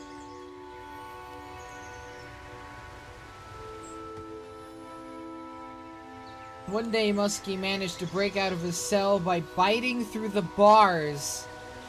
Now he was no longer in the prison, and for a while he was happy, but then he realized he was stuck on the little island, and he became unhappy again. So he gathered his strength and swam across the water. This is how Musky got to the valley that surrounded the lake. The valley was much bigger than the island, and there were many interesting things here. A forest where all the trees were the color of lasers, a swamp with boats in it, a singing dog, and also a city where toasters lived.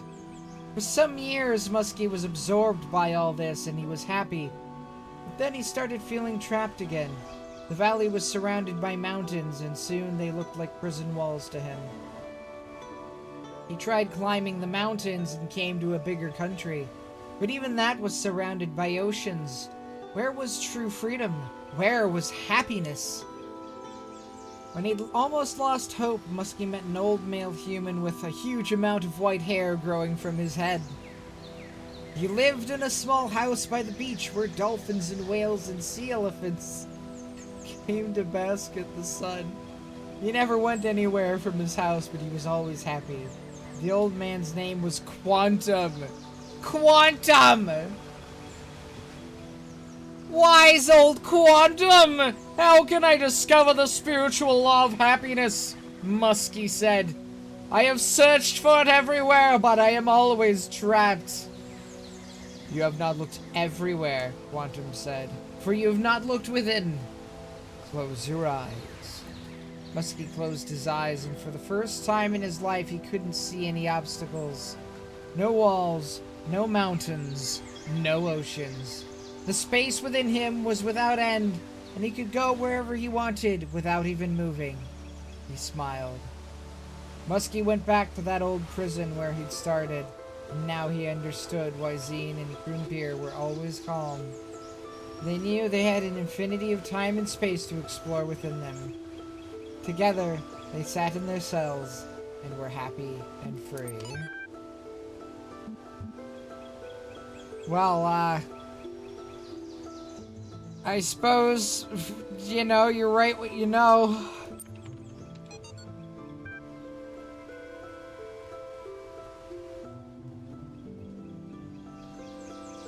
The Blacksmith's Lost Work, nonfiction by Mac. The blacksmith is one of the most mysterious members of our community. All of us have our opinions, of course, but only the blacksmith chooses to express them purely through art. To the rest of us, Gehenna means many things at once. We create, we consume, we discuss. But the blacksmith only creates, or perhaps there is a discussion happening, but it all takes place in the realm of interactive art. The blacksmith's dedication to this one form of communication, however, only deepens one of Gehenna's great mysteries. The fate of the blacksmith's lost work. Jerusalem,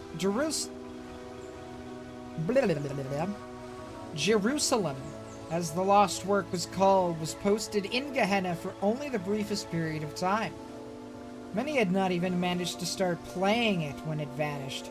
Some had begun and felt quite impressed, but had not managed to explore it in the depth that it seemed to require. Then, suddenly, it was gone. Some suggest that the blacksmith deleted it because it was somehow flawed. Others think it was accidentally destroyed by a glitch, but that the blacksmith refuses to ever upload anything twice.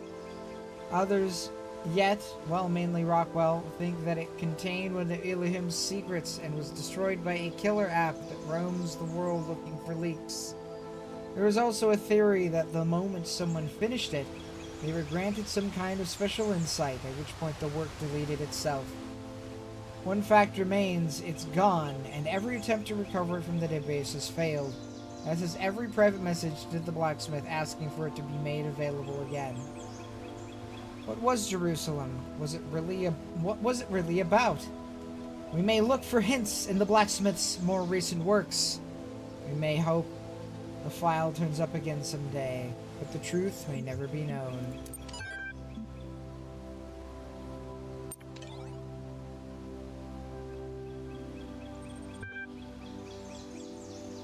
Please enter your thread topic below. Remember that supportive posts receive more upvotes.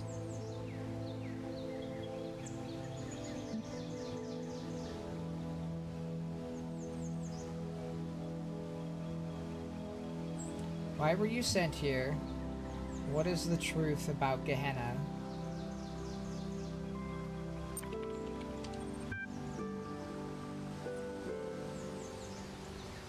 Your thread has been created. Check back soon to see if anyone has replied.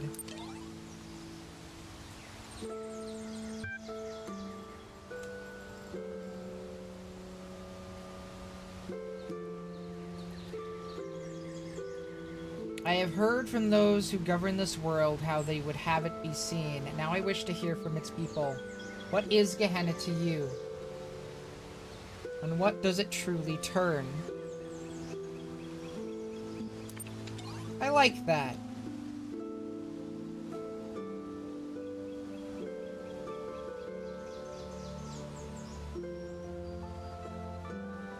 This is still not gonna let me in, is it? Yep.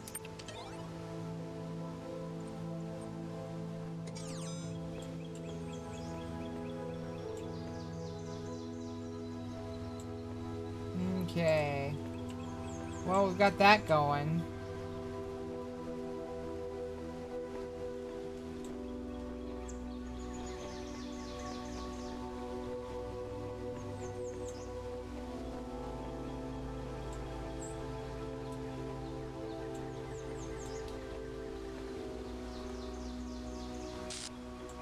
So if we go back in here now.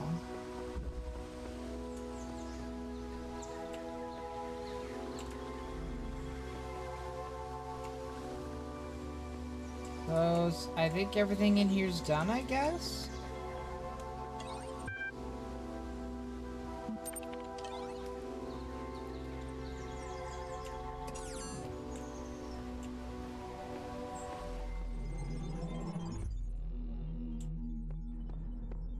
So let's go to, 2.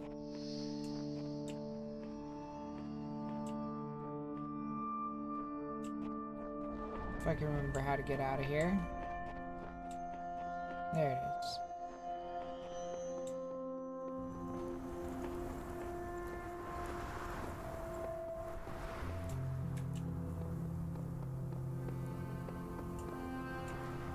Okay.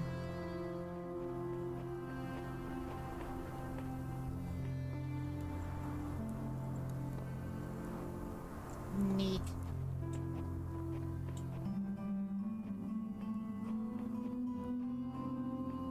You are thoroughly enjoying this. Well, I'm glad to hear that.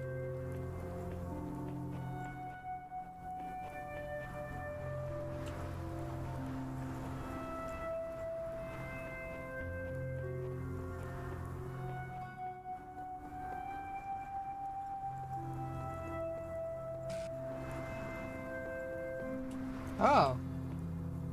Hello.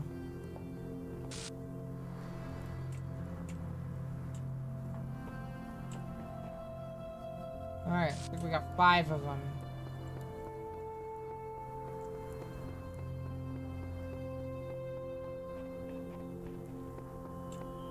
Five souls to free from numero dos.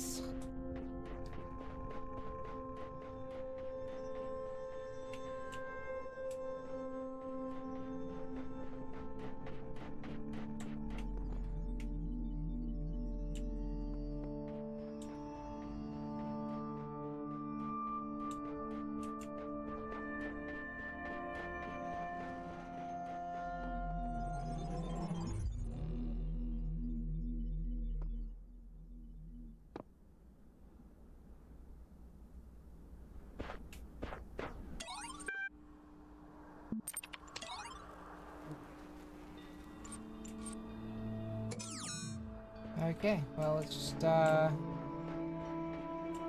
don't know. Go straight down this way, I suppose. We also go up this way.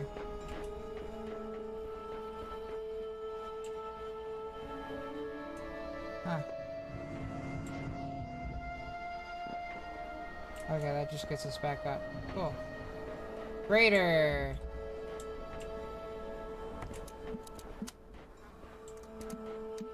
Star! Remember the stars? The stars were like kinda optional, I think. I don't think I got all the stars in the last one. I remember. Like in the main game. I don't think I did. Oh. Well, that's interesting, isn't it?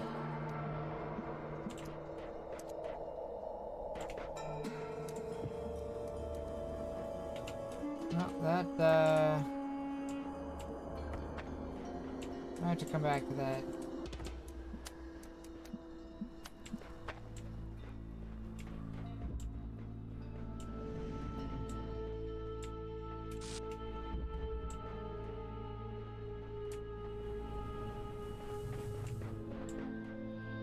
Liberate a fan. Okay, well, we'll come back to that. Yay!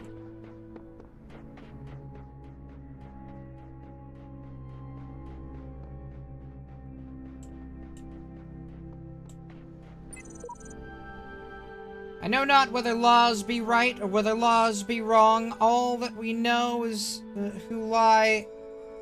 all that we know who lie in Gaol is that the wall is strong, and that each day is like a year whose days are long.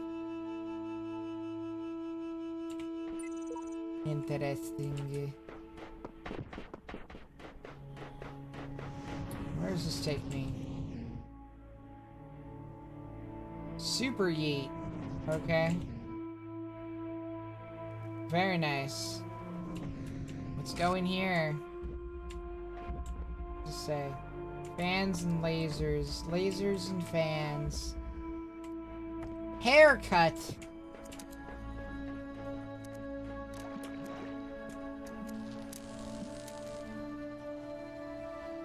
Interesting. Oh boy. Well, that, certainly yeeted that other one off into the nothingness. Let's get that back, shall we? Okay, so we don't want to turn that on right this second. Here, now we can do it. There we go. Oh boy, okay.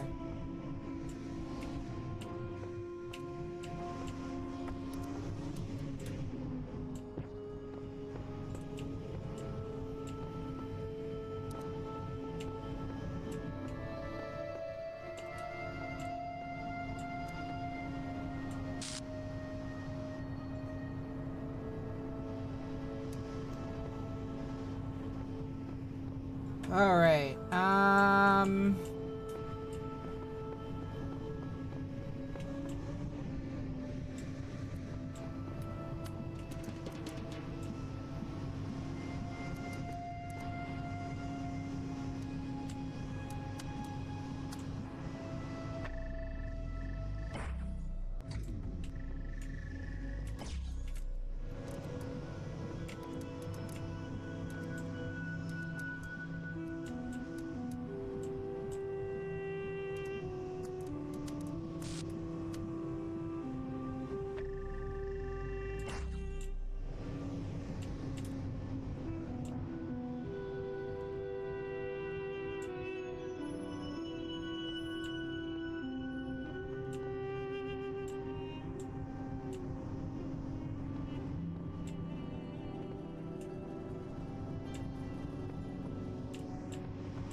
there we go. Still can't reach the keys, though.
We'll come back to this one.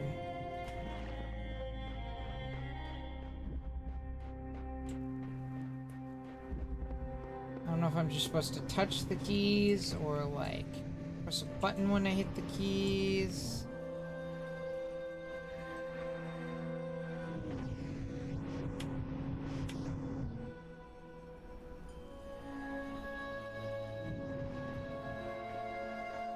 So we'll try some other puzzles first.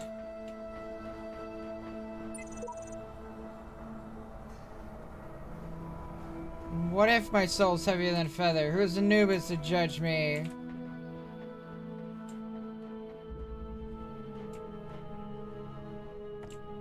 lasers, and oh, right, these. Jammer, right.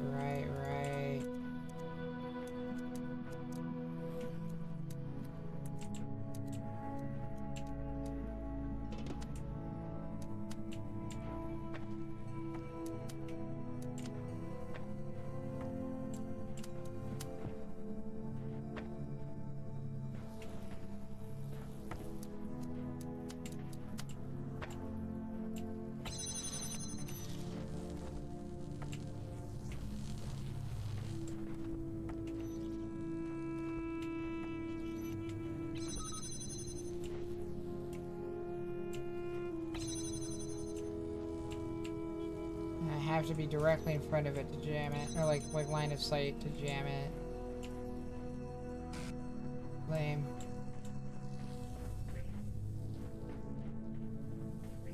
I'm sure that's how it's always worked. Just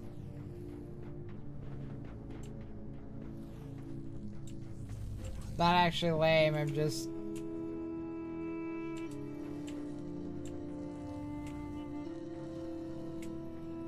figuring out how to get past this puzzle. Okay, let's see.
Can't pull it through the window.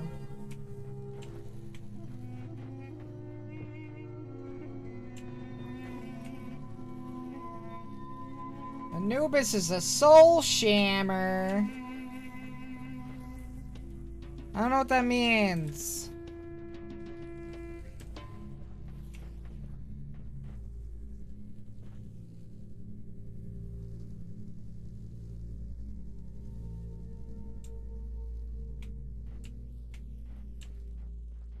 He's shamming your soul. Oh, you mean soul shamer with one M. Yeah, okay.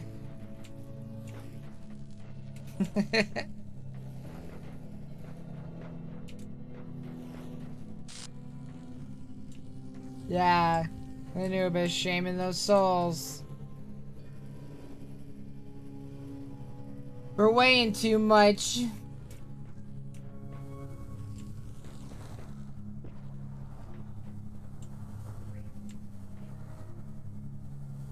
I don't remember what that thing does. Remember, it's not good.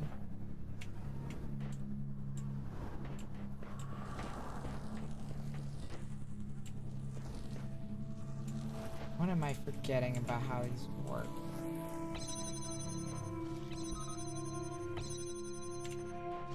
Ah, here we are, here we are, here we are. Okay. Getting nothing, just not looking for enough lines of sight, that's all.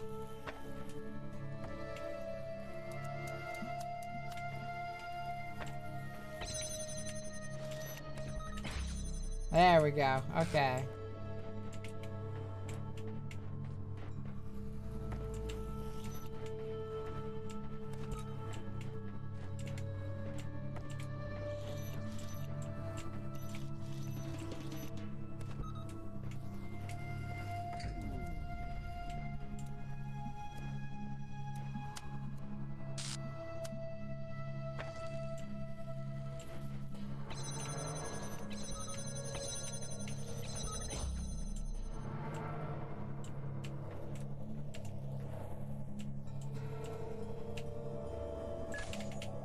Yeah.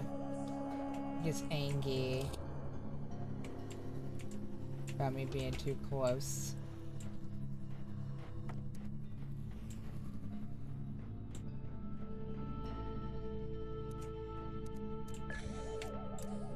Oh boy.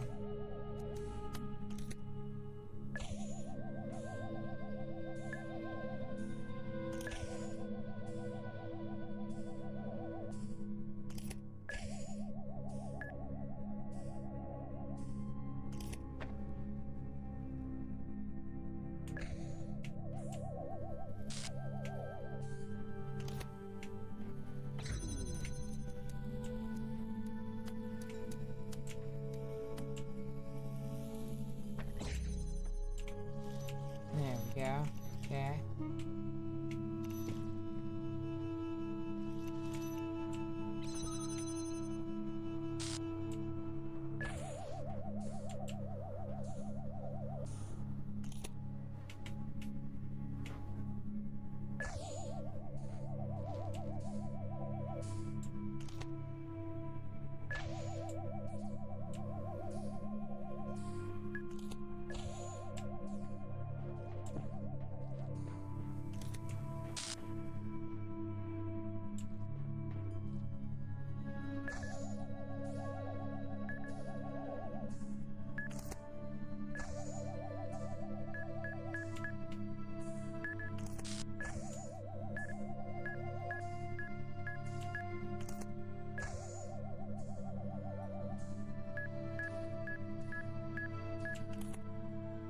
Yeah, I think if it takes me too long or too close, it decides to murder me. I seem to recall that's what happens. Heck. Well, I hecked that one up good.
Okay.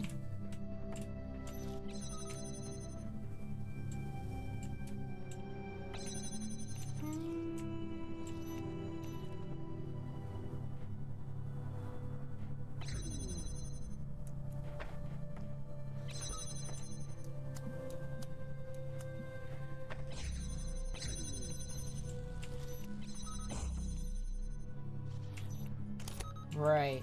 That's how I do that. But now I also... Alright, I need to jam him, but I also need to...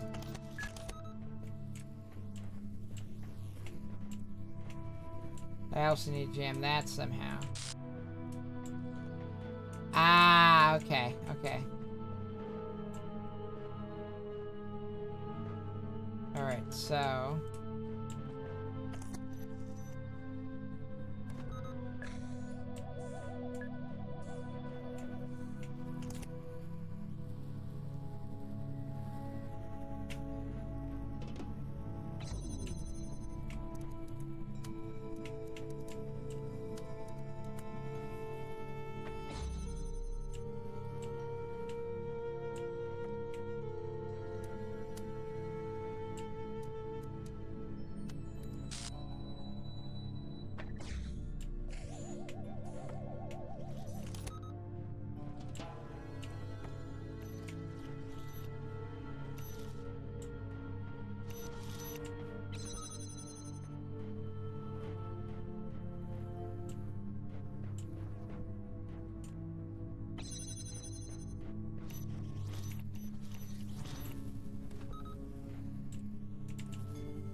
Oh boy. Frankenstein.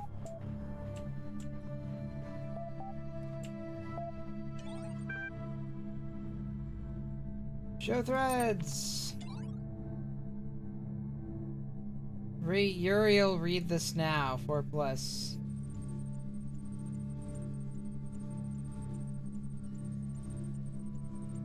Alright, this one.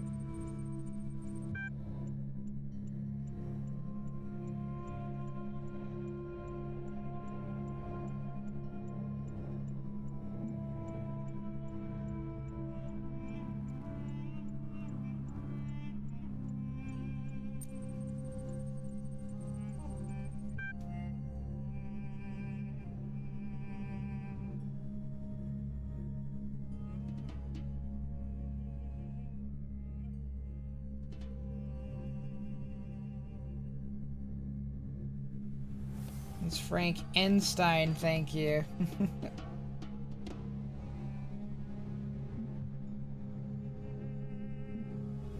Imprisonment equals false, ascension equals false.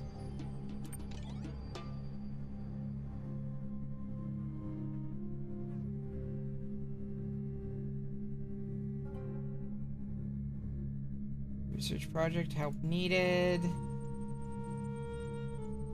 As you all know, I have a great fascination with our history and psychological makeup. As part of my ongoing program to document my findings, I am seeking volunteers to take part in a brief interactive research initiative. It is designed to better understand individual and group decision making with a series of community-driven tests. Is this a game or does it work? Both! Have fun, challenge your friends, help our project at the same time. There might even be a prize for high scores.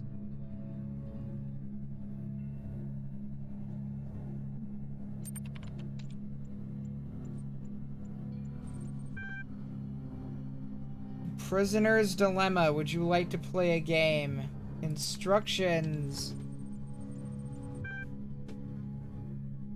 Prisoner's Dilemma is an ancient game with many variations referenced frequently in the library archive.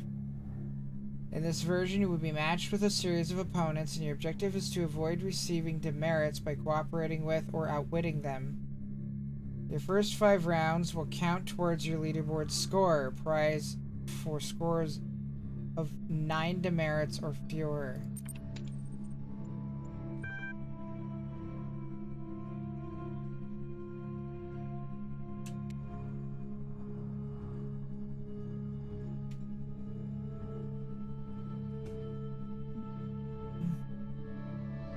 look, have fun. Are you real? Purple on edge. Edge is real. Interesting country. Thanks, you too. You're my gratitude, and I bid you good fortune and kind. Smiley face! Hey! Loading 1-round match. In this single match, you will choose whether to cooperate with or to betray your opponent. Your decisions will then be revealed and demerits assigned according to the following functions. Both players betray one another, 2 demerits each. A cooperative player is betrayed by the other. Cooperator receives 3 demerits. Both players cooperate, both receive 1 demerit. Make your decision now. Cooperate!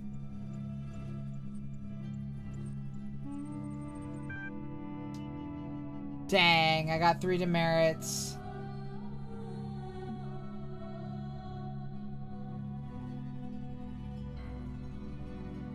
Sure, we'll do another one.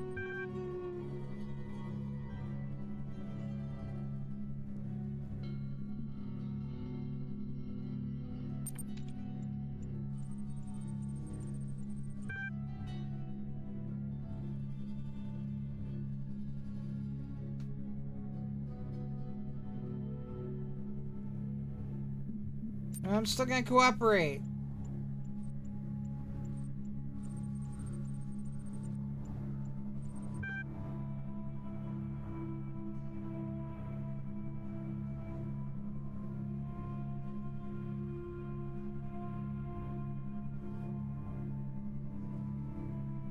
People are always selfish, so there's no comeback, no real tactics.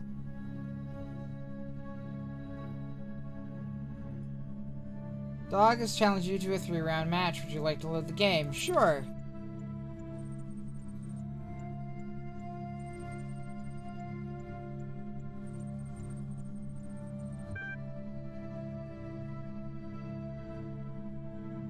As a gesture of good faith, I am really going to cooperate with you this time. If it's not goodwill, it's self-interest.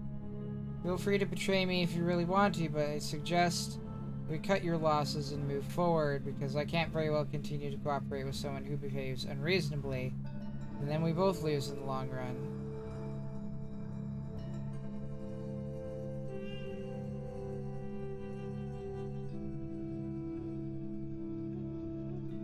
Alright. Well, I'm just gonna try cooperating anyway.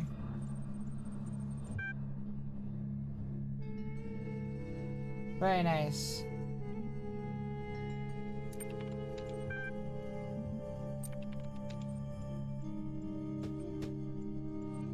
Now we'll get to see what kind of player Dog is. Alright.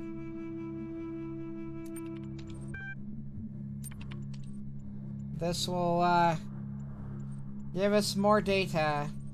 Yep.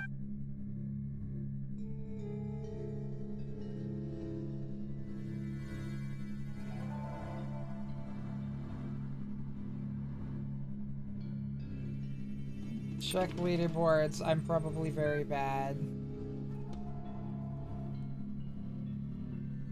Yeah, 11.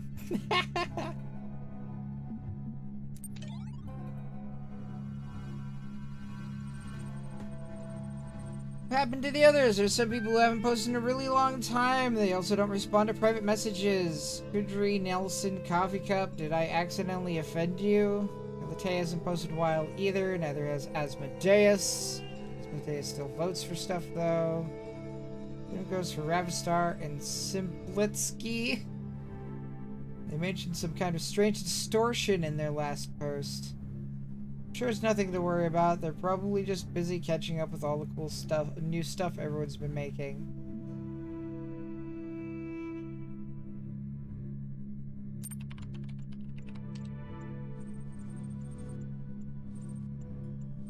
Instead, it was like objects that lost their surfaces, like they consisted only of pure shapes. I think they were seeing something Elohim wants to keep hidden from all of us. The real truth about this world. I think it all broke down and they're dead. More to it than that. The world doesn't just break down on its own. Yeah, it does. It's called time. Ha ha! Yeah.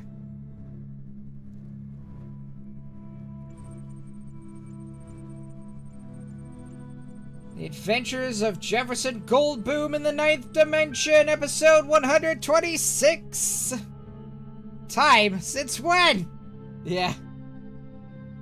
Hey folks, lots of crazy stuff happening here in Gehenna, but don't miss this new episode. Enjoyment equals true. All strange stories going around lately. I'm glad to be reminded of the beauty of the world we've built here. Thank you for contributing to it. Hey, I'm free, but I still check back regularly. I love the story. Yay for the dinosaurians.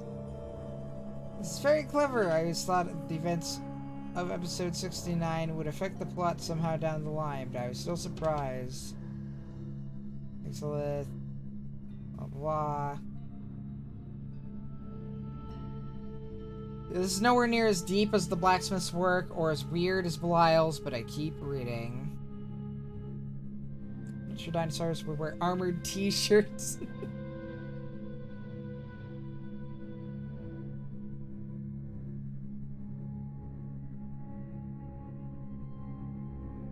I'm really honored that you read my story.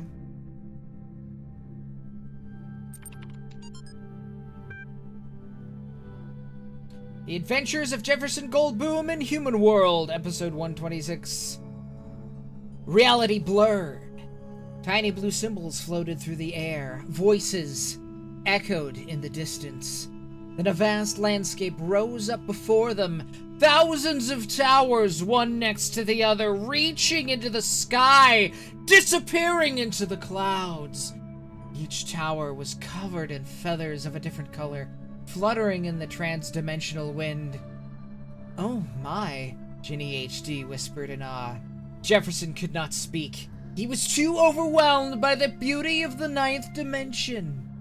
He grabbed his guitar and improvised a new solo to express his emotions.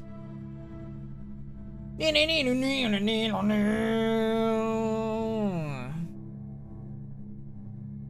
could have built these amazing structures? Ginny asked. There's only one possibility. Remember our paleo DNA research back at the Institute? You can't mean... But it makes sense, of course! Yes! Look at the size of the buildings! Who else would need so much space? So it is... the dinosaurians! As if summoned by Ginny's words, a group of raptors on motorcycles roared up the road towards them. They wore bandanas on their heads and armored t-shirts on their bodies. Friends, Jefferson said, we have come from the human world to help you. We are not your enemies. But the raptors did not seem to understand him. They got off their motorcycles with rusty pipes in their hands, their eyes glowing like lasers. This situation could quickly become dangerous. Then Ginny had an idea. Jefferson! Play the ninth chord! But that's how this dimension was created! Playing it here could destroy the universe! No, Jefferson, I calculated it. Please, trust me. I know you haven't seen me in years, and you may be afraid that evil Dr. Elian has corrupted me, but you know my brain. They were coming closer now, and in their glowing eyes, Jefferson detected great intelligence, but also anger. They clearly believed they were defending their home from invaders. And though Jefferson was the greatest warrior in history, he was reluctant to fight. Violence, he had been taught, was the first refuge of the incompetent. I trust you, he said. She held his hand. Together they played the ninth chord. To be continued. This is now my favorite soap opera. I love the adventures of Jefferson Goldboom in the ninth dimension.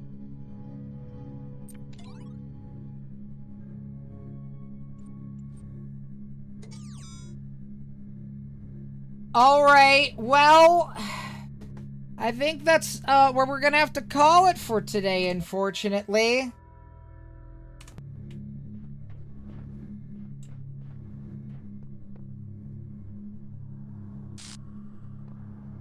Huh. Cool, cool, cool. Okay. So now we can do the star thing back there. Yeah. Okay.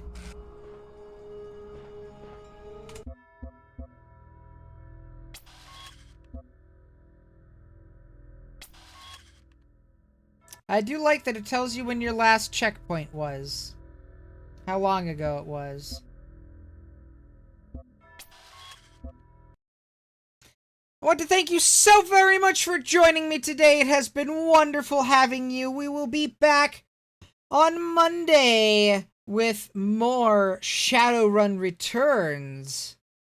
Tuesday with Tunic. And Wednesday with more of this. We may also wind up doing a Friends Friday next week. We'll see. Once I know when I'm able to schedule it, I will announce it on Twitter, on Discord. And I'll add it temporarily to the stream schedule on Twitch for that week. But that I can only do once it is the week that it will be happening, so.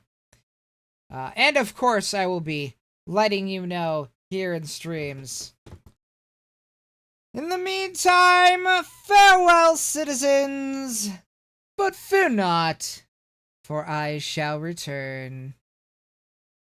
Oh, and don't forget, I'll be at Mysterium the end of this month. So if you're going, I hope to see you there.